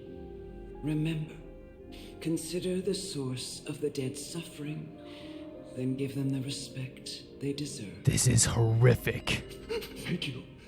I beg you, don't listen to her. This is horrific. If you cannot learn to accept death, then Aidonia has no place for you. No wonder she grew to care about life to such an extreme and more extreme degree than you'd even expect. It weighs on her mind so much. This is your last chance. Do it. No, please, I don't want to die. Please, I'm begging you. Yeah, and they make you do. I was thinking that. I was like, oh, how are they going to reconcile this? No. No wonder there's trauma that comes with death. You gently touch the prisoner's forehead with your finger. His face pale and his eyes flicker with fear and his body trembles uncontrollably. Is it because of fear, anger, and hatred, or is it because your so-called merciful touch of death simply a lie? The dark purple mottle spreads like petals across the death row's inmate face, then seemed to be submerged by spring water. Flooding his body, his trembling ceased, and the cries that once begged for mercy slowly turned to a sigh like a whimper. How could you ever forget this? How could you ever get this out of your mind? It would kill me. Quickly, everything falls into a dead silence, turning the pitch black dew in that scatters with the wind. You hear your own heartbeat drown out the sound of heavy breathing. This is insane. May you gain some insights through his sacrifice.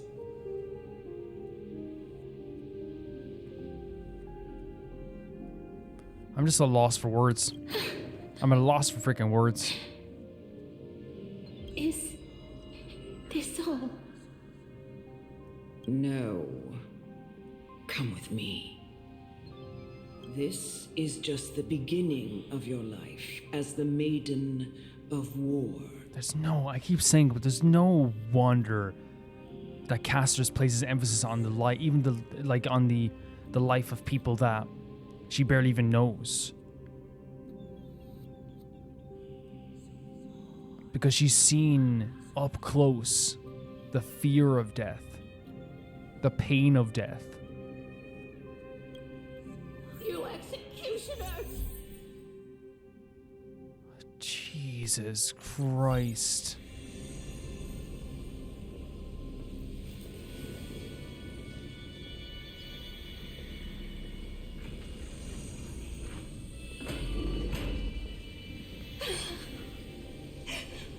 Holy Maiden! Go. Look at all the flowers behind her as she walks. Death. Bestow honor?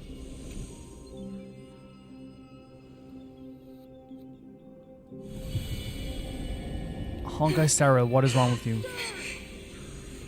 So it's these people calling her monster, executioner. What? And there's people who are like worshipping this idea as well.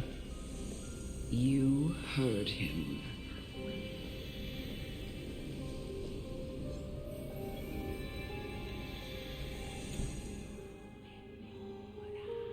This is so crazy. And like, again, it's a very... I curse you to live in eternal pain.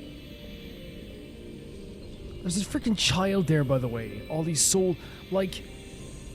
And Honkai Star Rail, like, intentionally making us do this, by the way, walk through this, and... Grant me release. Like... You know what to do. They're not letting us they're not letting us hide from this. They're not doing it in a blank screen. They're not doing it in a cutscene. They are physically making us walk up and impart this death onto people.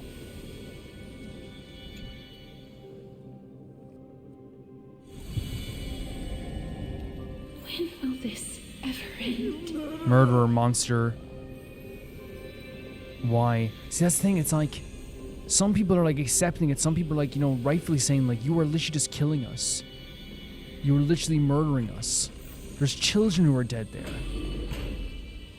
It's again, I know it's like goes without saying, it makes so much sense to me, that Castorice now, after all this time.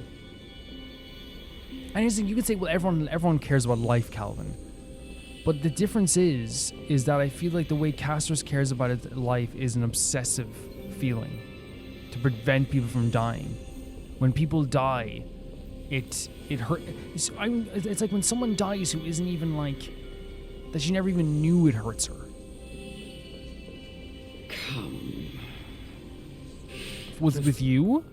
You want to die? What are you trying to do with me? I have aged. This is insane. The time has come for me to heed the summons of Thanatos. Jesus Christ. And journey to their domain. This is so insane to me. The final resting place of every Aidonian.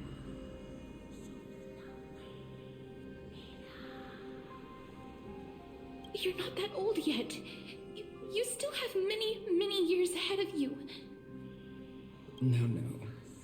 I'm already dead. She's like pleading, right? Begging that she doesn't have to do this, like at least to one person. You know what I mean? At least can I spare one person in this sense? You know what I mean? For I have come to fear my declining health and impending death.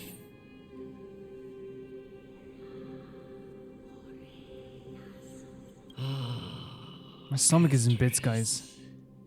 Will you give me one last chance to charge towards fear and prove that I am no coward? How's that? I think you're looking at it's like this idea of being able to face death and pretend that it's something that is granting you great courage. It's Castorice who has to be the one that's brave during this. I'm not saying that people who are dying aren't being brave, but I'm saying that, like, in this sense, like, they're terrified.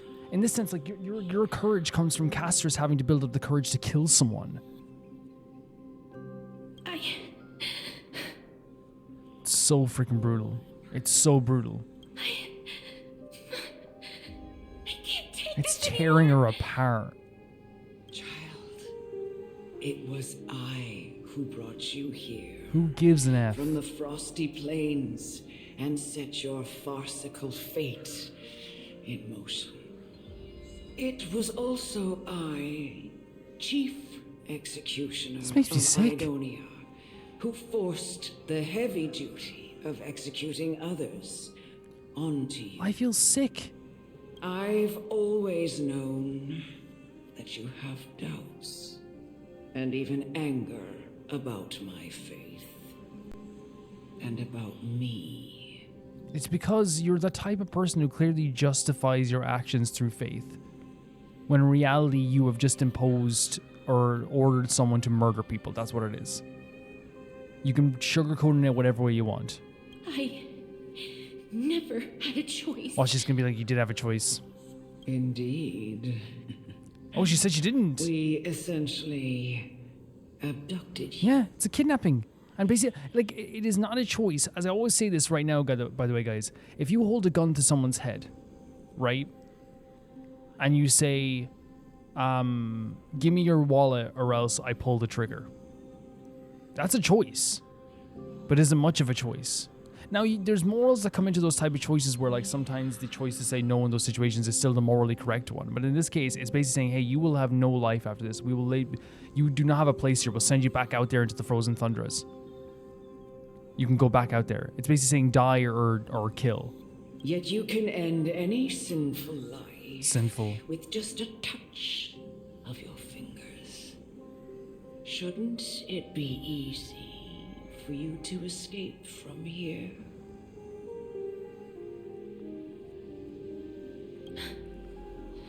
I'll never do that.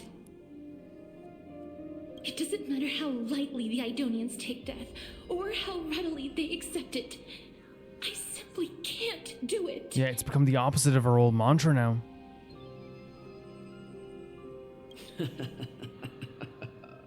I knew I was right about you. I hate her. I hate this woman so much.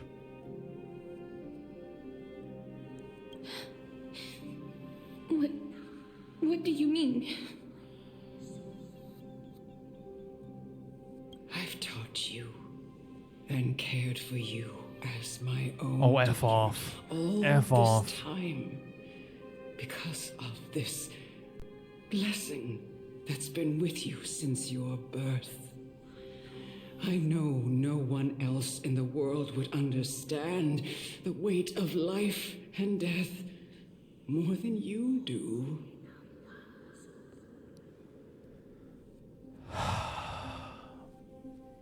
Guys, I'm. It's one of those moments where, like, I instantly just hate a character. I instantly just dislike this character. In the eyes of an Aidonian, death is the end of all life. A destination we will all eventually reach. Humans should not resist it, but learn how to face it. But here's the freaking problem. It's one thing to say, like, I've grown older, I've grown weary, it's time for me to face my fate. Versus having Castorice murder captive prisoners who are still in the, like, younger stages of their lives. Not that, like, old people, like, it justifies what I'm saying. That, like, it's different if, like, it's like a 100-year-old person who's like, I'm ready. Versus a 20-year-old captive. You can't decide this for people.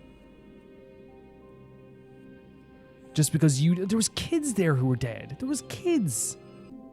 You can only live your life to the fullest after understanding this principle. And when you do, even if you eventually leave Aidonia's protection, even if you must carry the curse forever, you can look at the way it says blessing over with it. your head held high, like everyone else. I had to take a short break for a second there, but what she said there in terms of the principle is death is the end of all life, a destination we will all eventually reach. Humans should not resist it, but learn how to face it. This is, I don't think this is wrong on its own, right? Because this is like something that I think actually could help you with your journey 110%. I just think that it's very like, this type of phrasing can be used to manipulate situations where Castorice is sent to murder a 20-year-old girl who stole some bread or something. You can say this stuff to justify in your own mind, like, why you're doing this horrible stuff. That's what I'm saying. No. It's a justification. It's the same way that everyone, like, has used their fates throughout history to do it. Come now. It's time. I've already taught you all that I know. I even hate her voice now. Show me that you are a fitting holy maiden. Or at least that you possess the resolve to become one. Come now. It's time. I've already taught you all that I know. Show me that you are a fitting holy maiden. Or at least that you possess the resolve to become one. So we have to fight this creature. That's what we have to do. We can't leave. Hi everyone, it's Calvin from the future, and before this goes any further, I want to say that I'm trying to kind of avoid spoilers as much as possible in this game, and I heard that Castorice's ultimate can have spoilers within it. So the best way I have to, like, avoid this kind of thing here, because I think her ultimate starts if you start a battle anyway, is that I'm going to basically put my hand over my eyes and then kind of like only look at kind of like the bottom of the screen as much as possible and not read into anything too much. Before someone says, Calvin, you're going too far with spoilers, what I would say to you guys is this is my playthrough and I will play it in whatever way I want, and that's just the way things go. I never force anyone to watch or force anyone to actually like, get into it on the same way I like to get into it. Not that it's any better or worse, whatever way anyone wants to play. The reason I'm saying this now is because I feel like in the video when I was talking about it, I was like, I'm going to avoid spoilers, and I was kind of like I said, like in a phrasing kind of way, I said like, hey, sorry for anyone who wants to see this or whatever.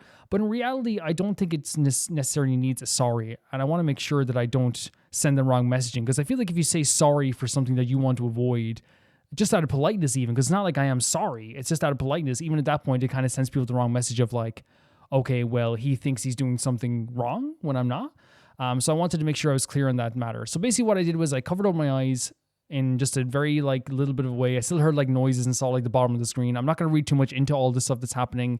But yeah, it didn't even last that long. It didn't even last that long whatsoever.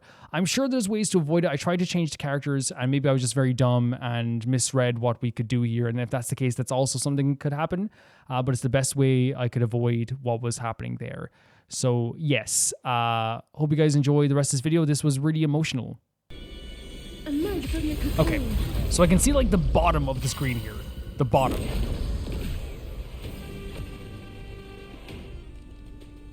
It's Aoe. I think we have to, okay, we have to press triangle? I'm trying not to read into anything I see as well, by the way.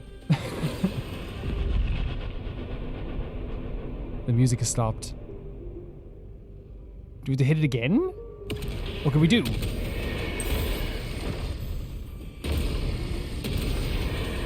May death protect us! There's a lot of noise going on. Stand still. Okay, stand still sounds like it's okay. Okay. Relax.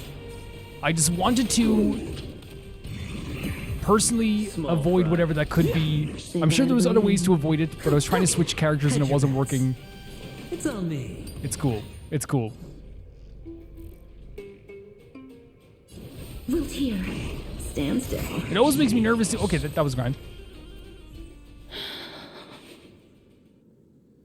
This was the last time I followed her command. I gently touched the elderly woman before me. The executioner, who had seen too much death, died the same way as everyone else. A gasp for air, a wistful look in her eyes, and a barely perceptible tremor in her fingertips.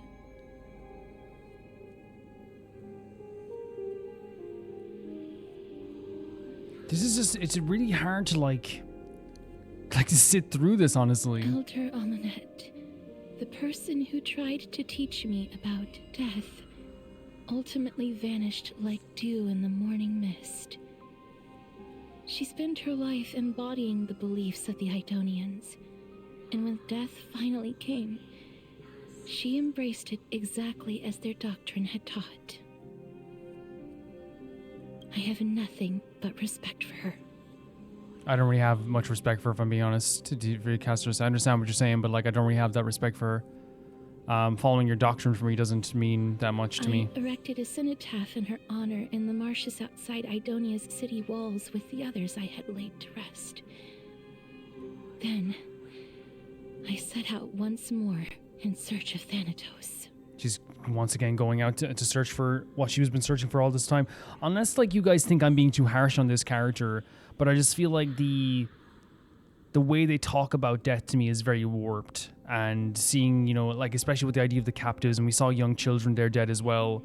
I don't know. It was a long, long journey. I heard so many discussions about death along the way. Life finds meaning in death. The world improves because there is an end. It seems the most terrible darkness in this world. Everyone talks about its heavy weight. Some resist it, some worship it, and some even revere it. How did a disappeared titan become the deepest fear of humankind? Wow. Like a Titan that's not even here is still the thing that people think about the most, the thing that scares them the most. And why do they haunt my dreams? It's always on her mind, right? It's always plaguing her. I continued my travels to seek an answer. Initially, I was running away. Then, I started searching for it. And now, at the end...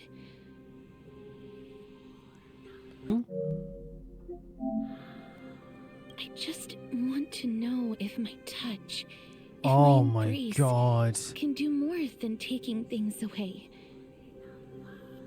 And then what Trippy said to her as well.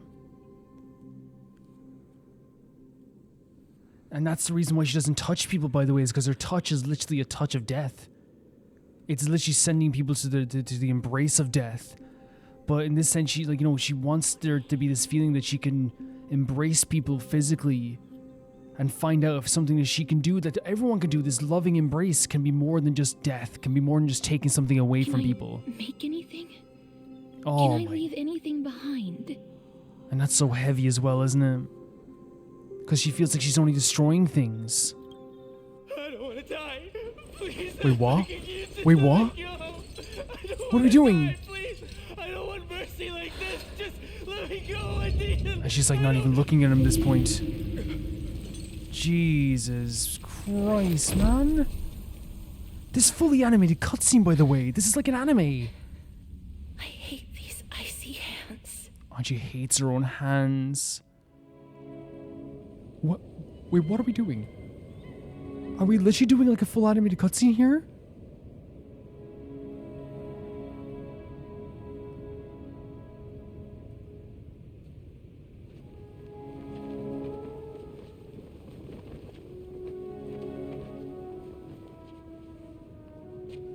Is that her? This is beautifully animated, by the way, but holy hell. Oh my god, she's so tiny. Is this when she was just found? Because all she sees is a little girl. But she's going to have such a different life from this little girl as well. We're just going for this. Get it over with. End its suffering. Oh my god, from this age?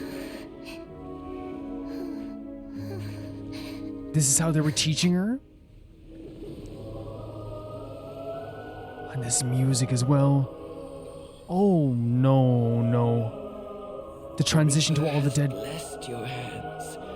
Only you can grant them peace. It's like letting people pass in sickness, which again, I have nothing against this idea, right? This music is intense. It's beautiful but intense. Oh, and she ran away. All the statues towering over her as well. Oh, look at her.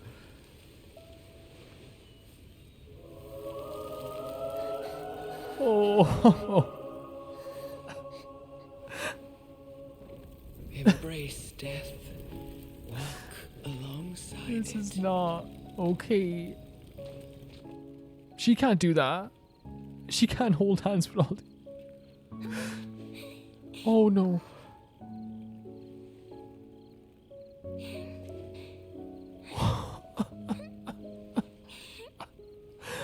Oh. That is so... What, this little girl is a saint. Oh no.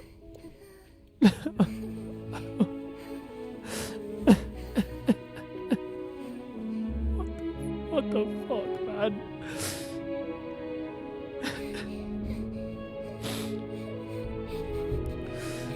This is so painful. Oh.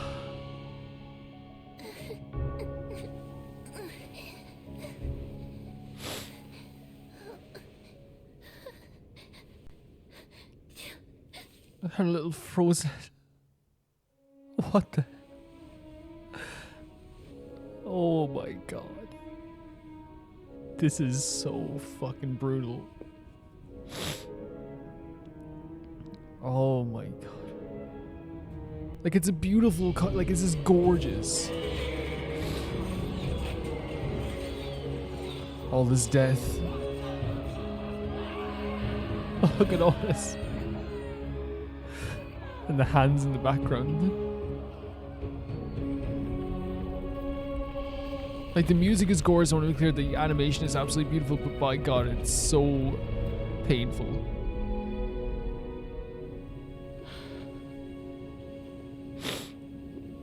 Like, this is stunning.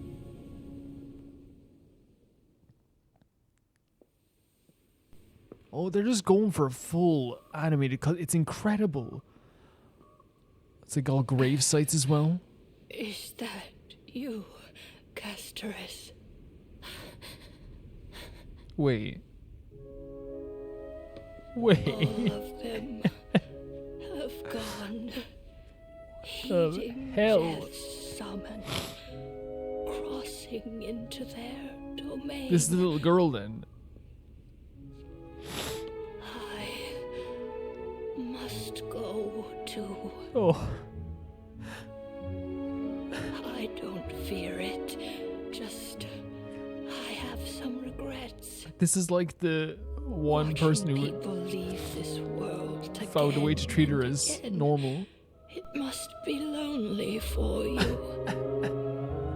You must want to desperately embrace them before they go. I can't. These hands, they're too cold. She hates her hands.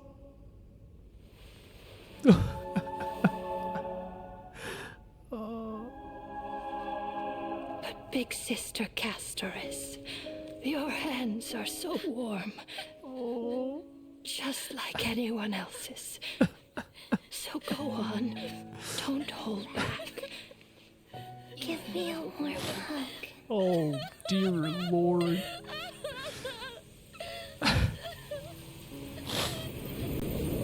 Oh.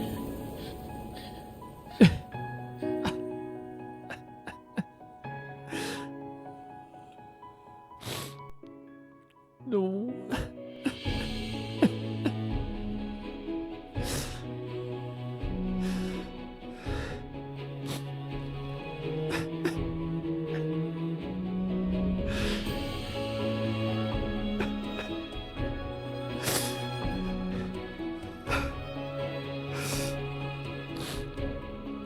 Oh my God, what are they freaking doing to me? This isn't fair at all.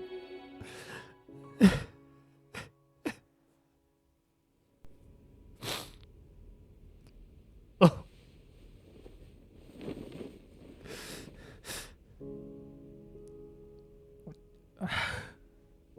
Can hands like these really be warm?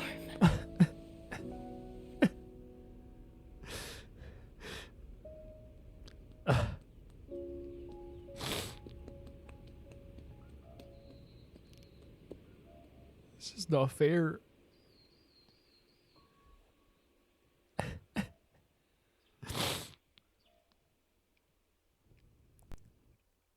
I always say this, but I have to. Onyx's trial ended, you must have had many questions.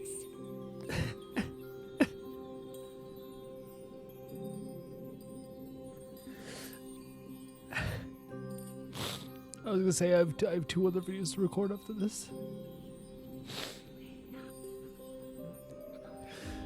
This moment has so much more meaning now as well.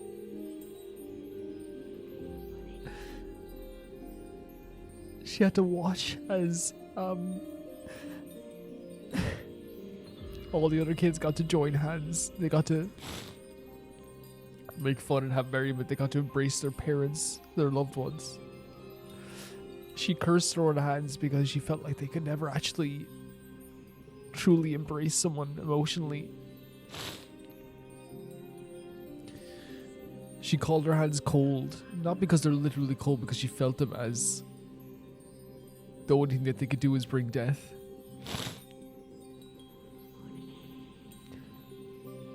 And I just think it always takes like the innocence of a child to be the ones who like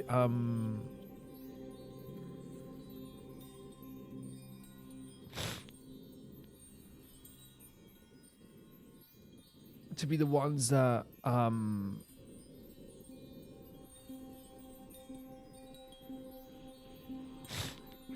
the ones who extend, like, literally, it's like I was literally extending the olive branch this time.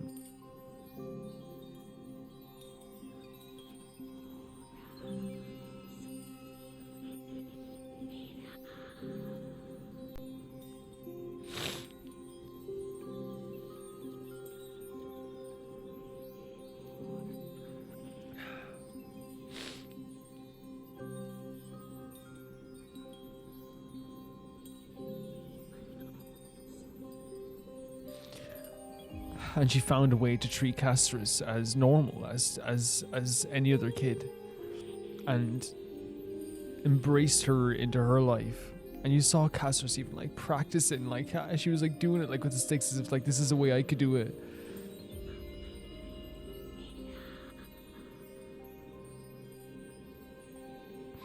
Her hands have touched so many people and have ended so many lives, and then she gets to touch Stell's face. And it's truly a caring motion. At the time, it was like, you know, obviously important because she gets to, but I don't think we talked about how important it was in that context. We didn't know that context. Because I saw it as her being very caring for Stell, but like how much this must have meant for her is incredible. And in the end, your hands are just as warm as the same thing Trippy said. And that's why that thing that Trippy said meant so much too. Your embrace is just as good as anyone else's.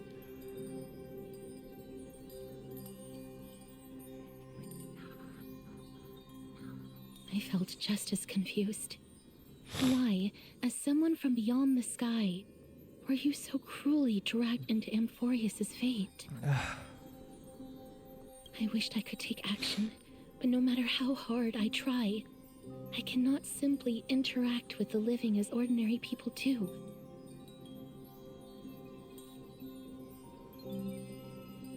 Even when we brushed against each other unintentionally in the grove,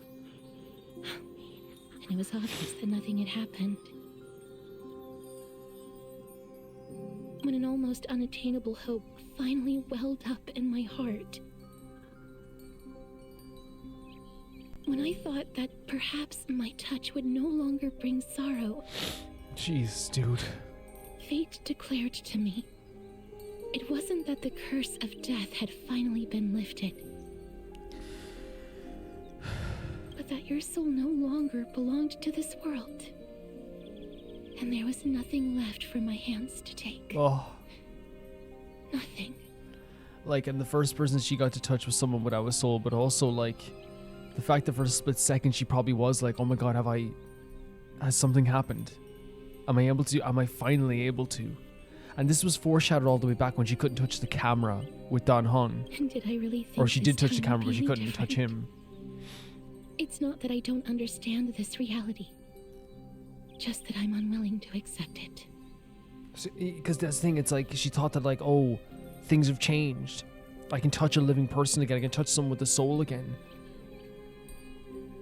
That's how much she wants to change that. Having walked such a long road, I am still unable to find the answer to life and death.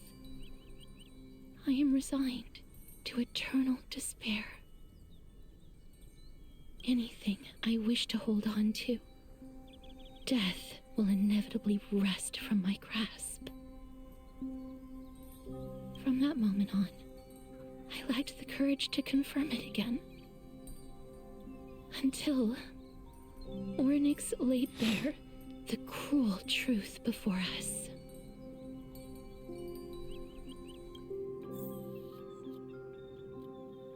My eyes are so sore, guys. I'm so sorry. But now, perhaps I might have one last chance. It changes everything, Castorice. I already was going to go to the ends of the earth, but I will do anything for you. Like, legitimately, I will do anything for you. Long ago, Trinan read a prophecy to me. At the end of the Sea of Flowers, the souls of the living shall warm thy fingertips, and after an embrace, there shall be eternal separation. Well, she feels like maybe she can get separated from this curse. I found no surprise in it, for her words sounded not like a foretelling, but a perfect reflection of my past. Or past, okay. Embraces in this world are born of reunions. Yet, my touch speaks only of farewells. In that moment, I had no doubt that this destiny would weave itself through the entirety of my life. My eyes are like burning after that. I'm so sorry that like I'm not as on point here, guys, but... And yet, things have taken a turn for the better. Now that I can finally have an audience with Thanatos, perhaps I can rewrite the meaning of that fated It's prophecy. hope for her. It's like anyone who would stop her from doing this like is demonic. It's hope for her. This is her hope. This is a hope that she can finally rewrite this fate that she has. I have no reason not to give it my all. I'm with you, Castorice. For your sake, and for my own. I'm with you, Castorice. Thank you for telling me my thoughts. Or your thoughts. Castorice, like 100% I'm with you with this. With that, I won't have any regrets. I got you, honestly. Castorice talks to you about the gifts she gave to other crisis heirs, and before you know it, she arrives at your gift. She gave out gifts like as she's saying goodbye or something? Let's put that aside for the moment. We've arrived. Okay. I want to retrieve a small gift I specially prepared for you. I made it myself, like the trinket I gave Lady Trianne. I want to leave something for everyone, if possible. That's beautiful. No, that is, and again, it shows that's what Trippy was freaking talking about. She can't touch people, but her embrace, her emotional embrace, is the strongest in Amphoreus. The journey to seek an audience with the Death Titan cannot be an easy one. I want to make full use of every moment I have before we depart. Yes. So that I don't have any regrets. Is it a brooch with my face on it? It's very cute. No, it isn't. You'll know when you see it. Doesn't she? She does have more of a sparkle now because there's more of a hope, right? Look, it's right there. What is it?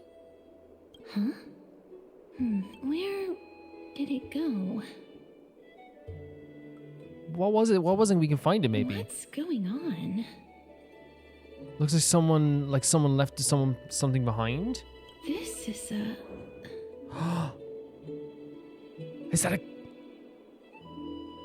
Is that like a calling card? The coin of Zagreus and a slate. Oh, is it like a calling card? Is this the one we saw on the banner? That's who they're talking about, right? The cat burglar, right? Oh my god. So it's her. That's a big pick me up, right? Holy moly, again. No doubt about it. This is her favorite symbol. She has calling cards. It's so freaking cool. It's a Lady Cipher. Yes, Cipher. The god of Zagreus, whom Lady Aglaea had spoken of. She's a master thief who's left legendary tales all over Amphoreus. So many years have passed, yet she's still announcing herself in such a crass manner. No, that's hilarious. That's absolutely hilarious. Let's just do as the slate says and look for Lady Cipher. Yes, sure. Oh my god. Guys, this is the biggest pick me. And again, I don't think we'll get to meet her maybe this episode because obviously like I've gone through so much in this episode already, but like this is a big pick me up. It definitely is. Letter from the Phantom Thief Cipher. Dear Princess Homebody. She's a phantom thief. Oh. Walking through the busy garden, I discovered the remarkable gifts crafted by Princess Homebody. They are truly splendid, and I'm most impressed when she calls her Princess Homebody. I'm also taken in by your charming presence prepared for fellow crisis heirs. In your right parlor, I observed the beautiful felt dolls and the beige and lavender striped tapestry, the classic Aidonian tripod table, and in the left parlor, the jewelry and exquisite art pieces meant as gifts. This time I've claimed only this modest gift I fear would attract tasteless little thieves, so I shall safeguard it for now. Naturally, I've left an appropriate payment and a single coin. If the prices please you, feel free to negotiate in return. Though that should that happen, I won't be satisfied with merely one coin. Should you wish to find me, visit the Memorial Market. There lies the golden short spear I've left. and you know what to do. It shall guide you to me. And before you ask, I won't accept any questions. Please forgive this small intrusion and accept my highest regards. P.S. Who displays biological specimens at home? They're quite unsettling. You might want to store them away when entertaining guests. P.P.S. Despite your considerable investment in the Aidonian ossuary hanging in your parlor, I regret to inform you it's fake. The original was craftily switched by those cunning scholars in the Grove of Epiphany, the full story we found yet unpublished member. So what we're learning from this is that not only is she a thief, she thinks this is a fair way of doing thievery. She has a really interesting way of negotiating. She's clearly very much a comedian. She's also talking about the idea of like, she almost like feels like she has a right to enter people's homes. And in this sense, she's also like an expert on art. To retrieve the gift on the thief teach can, like, why can't I speak? It's what everything's, I'm so emotional right now. You head to the market and find the short spear left behind. Look, it's right there. That's so cool. So that is the spear, guys, but I am saying right now we are ending the episode here on this cliffhanger. I can't. Like, I literally cannot. You saw there even just in the scene there, my mind is like in a different place altogether.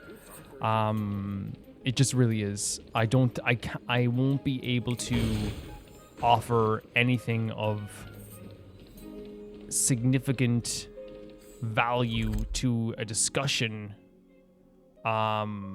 right now. Sorry, not discussion, to more scenes. I can discuss the stuff that's happening now, but I won't be able to, why don't we have drift today? I'll never understand drift, man. Apparently in Hoyo games it's worse because they don't have a dead zone for the 6. You know? Which is funny. March! March! We got a cat burglar! Okay. No, this isn't a heavy way to do this. I actually think it's really impressive what they do here. It's a reminder for the audience all the time that, like, March isn't in this world in any way, shape, or form right now. Oh, there's Firefly. Bring back Firefly. I wonder if Firefly is going to become my Navia, where, like, other people, like, genuinely like, Calvin, we get so much Navia. We don't need Navia again. And I'm like, more Navia. All the time. More Navia. I would say that I talked about it recently, but Skyward Sword was the first. And by the way, these as they're written things, I promise you guys, I promise you this. I don't know if I have like the wherewithal to do some of that we'll see, but I promise you guys, we will do the as I've written stuff, and I'll see how much is piled up already. It's probably a lot. I promise you guys, we have 4.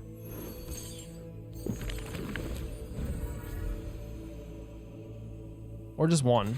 I promise you guys I will get down to doing these. Yeah, I promise you. And here's the thing, it's one of those things where, like, you guys know I don't promise something unless I'm going to do it. I will get to doing these things, and I won't let it fall too far behind. But I'm just saying that for me personally, like, right now, after this discussion, I'm getting a cup of tea. I have a few chocolate biscuits in the press there.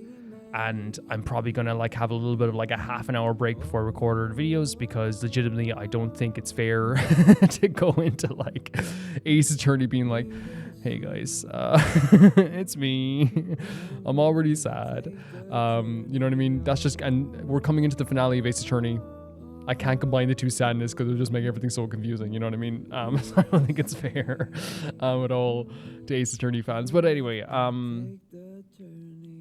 it's so crazy where we started in this story but ended up in this story. I think that, like, what's so cool about the way they did this is that this was very much an Anexagoras story that drifted into being a Castorice story. And I think the way they put in story quests into this game in a way, or like character story in the game, is very seamless. What we discovered as we were with Anexagoras is that he couldn't go into the body of Kepeli at the time, but we did discover that basically it is probably nearly a fact that the world is pretty cyclical, and that the Flame Chase journey will eventually lead to the demigods becoming those titans again, as we saw it in the past as well with their own prophecy too. They became titans in the past too, and that refers to Gnaeus, that refers to Polyxia, and that refers to Calypso as well. all these characters becoming Titans, right? The conclusion that we basically like that Anexagoras is, or the hypothesis that Anexagoras is bringing forward, as he said, is that the world is cyclical. The demigods will become the Titans, and that these Titans are not just this divine force that was dropped out of the sky that came from nowhere. In fact, humans are where this like force came from. And the reason he's joining up with, or it seems like what Castorice is saying anyway, the reason he wants to join up with the council is because he wants to remove the idea of death from this world. But in a way, I think what I'm getting it from his motivations is that he I think just wants to sow doubts about the way that this world is right now. The flame chase journey, the ascension of people to godhood and become Titans. While he wants to do that himself, I think he wants to do it for different reasons, where he wants to become something that can change the world. And he also sends Castorice basically on this journey, and that's another thing he wanted to prove too, by the way, that you could find the Death Titan. And I think the reason why his hypothesis would be proven is that if Castorice goes right now and finds the Titan of Death, that means all of the theories and all the ideas he had, all the stuff that they saw, it very much relates to being true then. Because how would you get to this conclusion if you did, from where we saw before, if it wasn't true? And before we go on to talk about Castorice, and Anexagoras basically gave her a philosopher's stone that was made from his own, again, experimenting on himself. And we got to really once again see Anexagoras' character in this sense. He wants to change this world. He wants to sow the seeds of doubt into people's hearts because he believes that this world is absurd. He believes that this world is crazy. And he got a lot of information out of the visions and the memories that he saw. And the reason he gave the Philosopher's Stone, obviously, to Castorice, to me, is two reasons. It's his student that's going to get to learn something out of this, but it also will eventually prove his hypothesis to be correct. And even if he doesn't, he truly believes that, okay, I put a single sliver of doubt in Castorice's mind, and in the people of with the Council of Elders, he put that in the people of Okama's mind as well. There's doubts there in people's minds, and I think he loves that idea too. I think the whole idea of his self-sacrifice is not this traditional kind of I'm gonna jump on the sword and make sure no one hurts you. It's more, it's still a care for this world, but it's done through this lack of care for his own physical self. It's so interesting to me to have such a pretty man care so little about his own body. You know what I mean? He's so pretty, and he does not give a damn about himself. And they foreshadowed this, and I talked about this earlier, so I don't want to go harp on it too much, but they foreshadowed his feelings on his own body when he took his own eye out to see his sister again, or to to bring back his sister. He doesn't put value on the physical form of himself, but instead puts value in his research in the soul. There's a reason why he took the risk in basically ending his own life so that he could join with Calypso to prove that he could meld. It's a literally experiment. Can I meld with a Titan soul?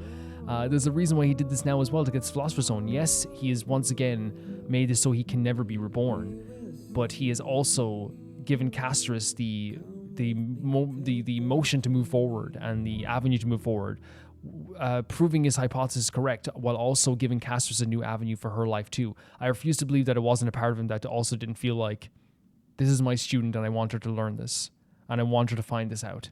There's totally 100% a part of that's part two. But the lack of care for his body actually becomes very sweet in a way where he's a true scholar and alchemist. He's not the type of alchemist who's going around, as I said, absorbing people's souls and torturing people, and even the experiments he's doing, I believe he's doing it to willing people too as well, to make clear, apart from maybe Titankin, but you know what I mean.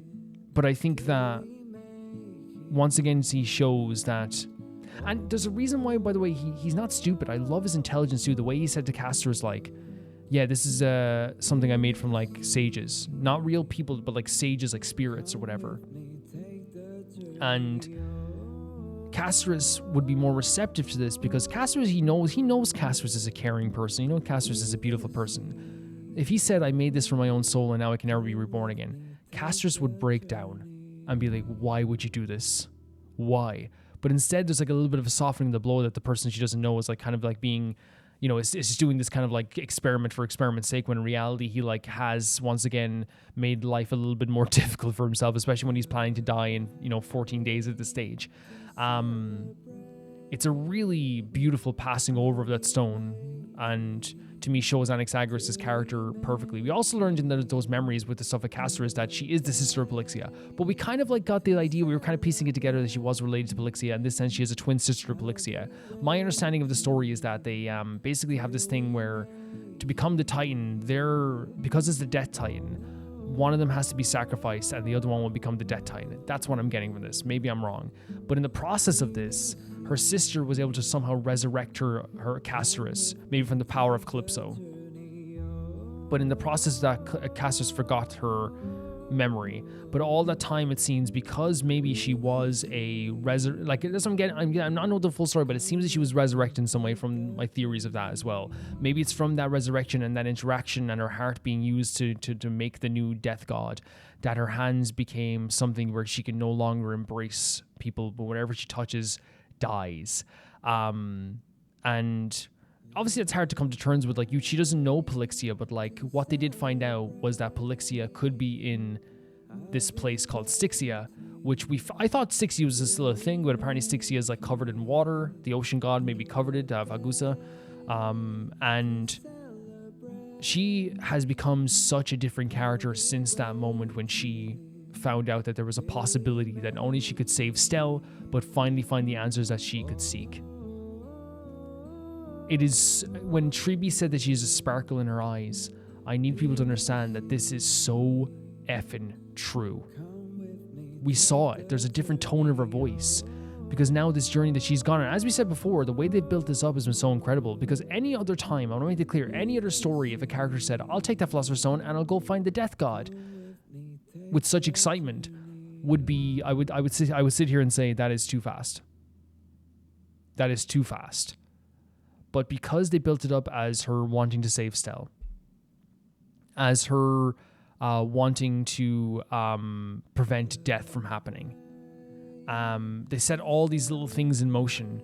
Her lifelong journey of wanting to find the Death Titan.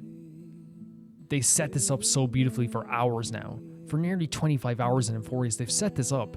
So when she eventually took that Philosopher's Stone and said, I will go and do this, and her mind was made up, it didn't feel forced. It didn't feel over the top. It made sense. Instantly, I was like, that makes perfect sense for her character. And it became more and more, it made more and more sense as time went on as well. It made more and more sense. She went to Aglaea and basically I think in a way wasn't asking for permission. I think she was asking for acceptance. And Aglaea gave her that acceptance. Because again, Aglaea and Anexagoras are actually very similar, but they don't like to say it. Anexagoras is someone who is very tenacious, so was Aglaea. Anexagoras is someone who believes in finding the best possible avenue for the most amount of people, so does Aglaea. I think they both have Castorice's best interest in mind. They both do. I think they're very similar. It's just that they don't... Usually they sometimes say that people who are similar sometimes hate each other. It can happen like that 110%. And in this sense, I think it is that case, is that they're so similar, but they have so many butting heads. It's the only thing that's different about them is in their approaches, they can be very similar, but their beliefs and their actions are very different. And there was that support for Castorice. Again, I think Aglaea realizes, after all this time, and it's the same thing that Trippy realized too, if I don't let Castorice do this, Castorice will never be the same again. Can you imagine denying Castorice this journey? She would be a husk of her former self forever, constantly thinking about how I had a chance to do this, and if I don't embrace this, I'll never get a chance again. And Aglaea understands this, because Aglaea is not stupid. Would she rather have Castorice be safe and have Castorice constantly be on her side, and Castorice never going against what her beliefs are in the Flame Chase journey? 110%. 110%. But also at the same time, too, there's two things. Obviously, Castorice bringing back the core flame of the Titan of Death is a great thing. It's fantastic, right? Because again, as you said, we needed to even debate over who owns it. Obviously, her going off and finding more information about the Death Titan, fantastic. But on an emotional level, Aglaea understands that she could say no to Castorice, but then that would end up with Castorice not despising Aglaea. I don't think she has the heart to despise Aglaea, but I think Aglaea would end up despising herself because she would have a husk of a former self of a person on her side, and I don't think she could ever live with herself with that. I don't think she could, because she's not a monster, and anyone who thinks she's a monster is crazy, honestly.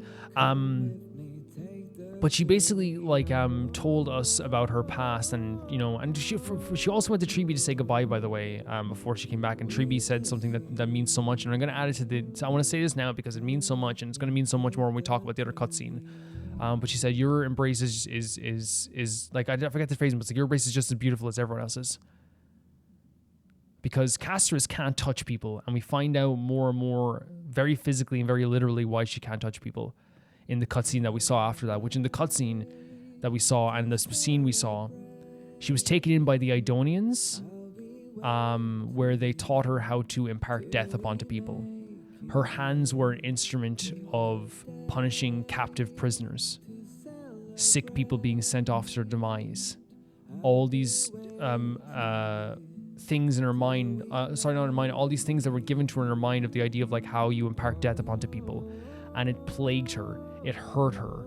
Not only just because this idea of seeing people die, because then we can always call back to that idea of like, oh, no wonder she honestly feels so sad about sending people to their death and people dying, but it's also, we have to talk about the idea of like how emotionally she wasn't able to touch people.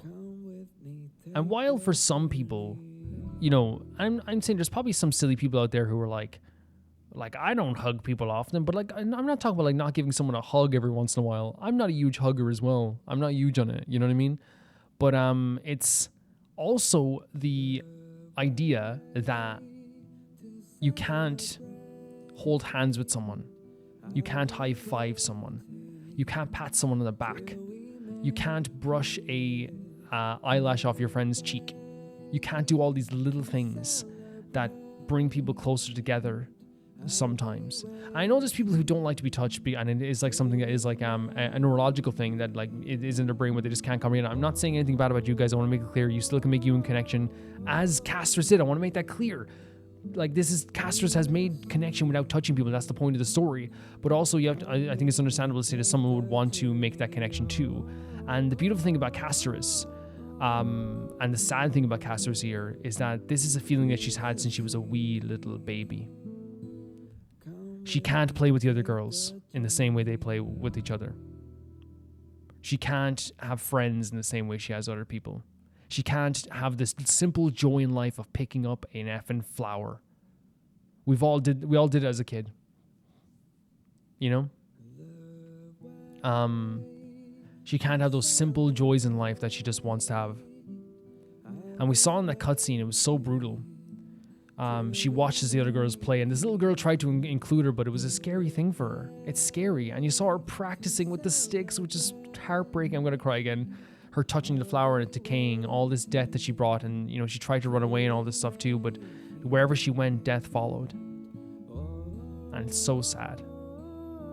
And the reason why that's not only important for her history, but also important for her present, is because you now understand fully how, not only how she looks at the idea of life and death, but also why all this time they were writing her as a character who was one of the most caring and touching and beautiful characters ever. We said this, and it's not me being, I'm amazing at assessing this stuff. We said in this game as we played it, she is amazing. She is able to embrace these characters so much. She is able to be so kind and so loving. And that's like such, and can I say it happens so many times in life where like the person who's ostracized, for example, sometimes you find out that they're like the nicest and most caring person in the world.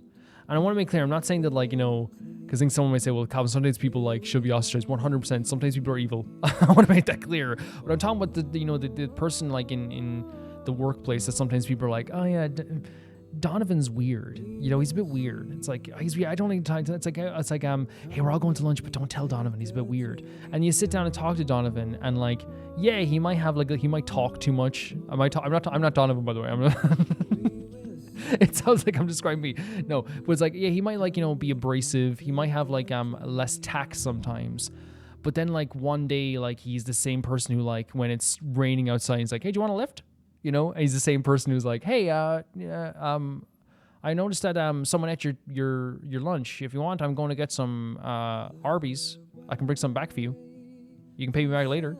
Like it's that type of thing. And I think Castorice is that type of person where it's like she can't touch people, she can't embrace people, she can't do the same things as other people. But she is the person that, as I said, would show up to your door with your favorite food and your favorite movies and sit down with you all night and chat with you. She is that person. And that's why she's such a beautiful character. They wrote that perfectly. And the other things it relates to is like her touching Stella for the first time. The reason why that was so important is because for a split second she thought, is the curse lifted? And I think here's the thing, have you ever had like, I know this is a bad analogy, but have you ever had like a flu and you wake up and you're like, you feel good for a bit, and then an hour later it comes back and it's the most demoralizing feeling in the world? In this case, this was her life, and this was a moment for her, multiplied by 20,000. She felt the embrace of somebody. Can you imagine that feeling? She touched somebody and they didn't die. The motions going through her head. Her first split second was like, oh, Stella's gonna die. Then it went to, wait. Oh God, we have to fight. But wait, what happened there? And then realizing that it was actually because her soul was gone. And I imagine that being able to touch Stella on the face was such a meaningful moment too, that would only make her feel more that she had to go towards this journey. Because all of a sudden now she's in a place where like, she's felt this embrace and she doesn't want to turn back. I think that's such a beautiful and important thing. That motivation is there. And you saw that once she found out about the Philosopher's Stone, the motivation to change her fate is there. The motivation to finally be able to embrace people and not just be this instrument for death, a maiden of war. It's there for her. And I think it's a really beautiful thing.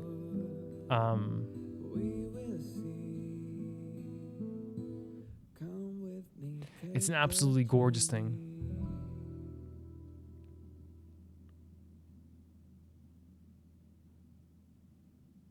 And we had the moment there with both Trippy and the older lady who used to be the little girl in the story, where she sacrificed herself in that moment to give Castorice a warm embrace.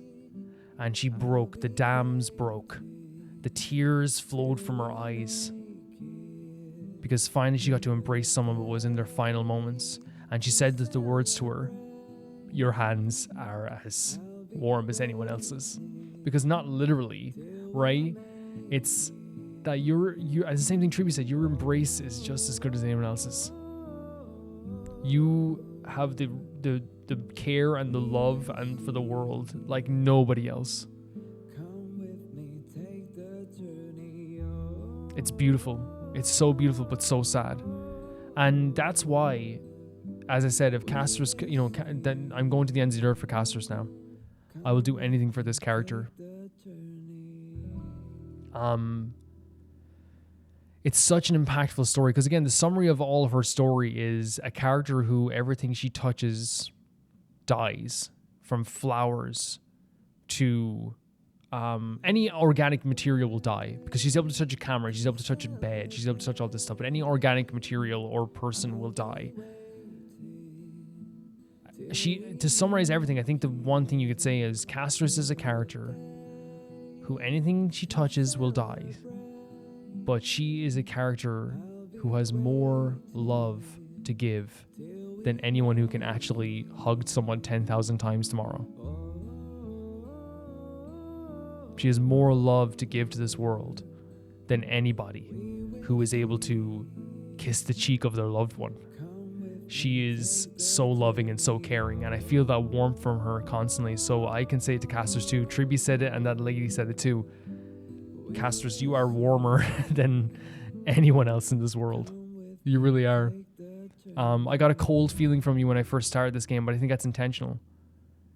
And it so quickly turned to warmth after that first time you tried to execute me. We should do it again sometime.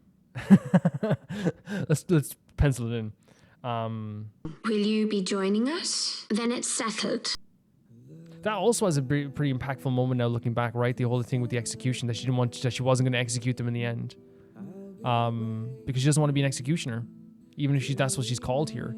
Her love for life is so impactful because of all those moments. Guys, I'd be sitting here talking about this forever, but I obviously have to like go at some point. But we're heading towards this now for Castorice, to find a way for her to break this apart and find a way to bring Stell back. In the process of this journey, what Castorice wants to do here is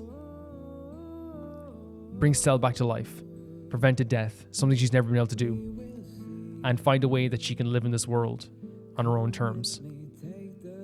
This is an incredible story.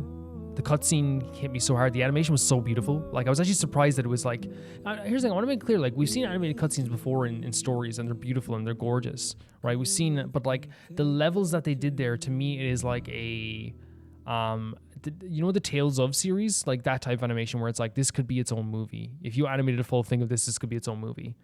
So impactful. It made me cry so hard to the point that, like, I'm still kind of dizzy.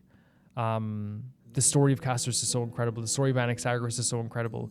The fact that they were able to pull me away from the thought of Anexagoras for a bit in the story, because Anexagoras to me is like the most interesting character in Amphoreus, and now they like to pull me away from that and have me focus on Castorice is incredible. It's truly incredible what they're able to do here. It really was. Yeah. Sorry I wasn't able to watch the ultimate. It's one of those situations where, like, I know, like, it's a small thing, but at the end of the day, I'm doing it for my own enjoyment. Yeah, 100%. So, guys, if you want to check out these videos on Patreon, it is €1 or $1.50. You can get them early. This video came out Tuesday. If you want to check out other stuff in the Patreon, you can see that too. We're starting some new stuff very soon as well. You can check that out also. You can also check out... Here's the thing. You can also check out the credits on the screen, and that's €10 or €12.50, and you get your credits in every single video, or you can get your name read out in every single video at €15 or €17.50. There's also Patreon chats, and it's fun too. It's really fun. So I want to say thank you so much to my patrons at the highest tier of my Patreon and my YouTube, and that is Typharo2, Jamie Bull, Johnny the Banana, The Ghost of Inazuma, Delicious Felix, Yuled, Anusta, Assassin, True Peanut Butter, Peter Shelson, Leon, High Kasperian, Jared Beanham, Neo Sharite, and at the highest tier of my YouTube, RoyalGamer7, Blasco, and Lusanagi. Thank you guys, and see you very soon. Bye bye. That's really how the chocolate biscuits were next time. Bye bye. Bye bye.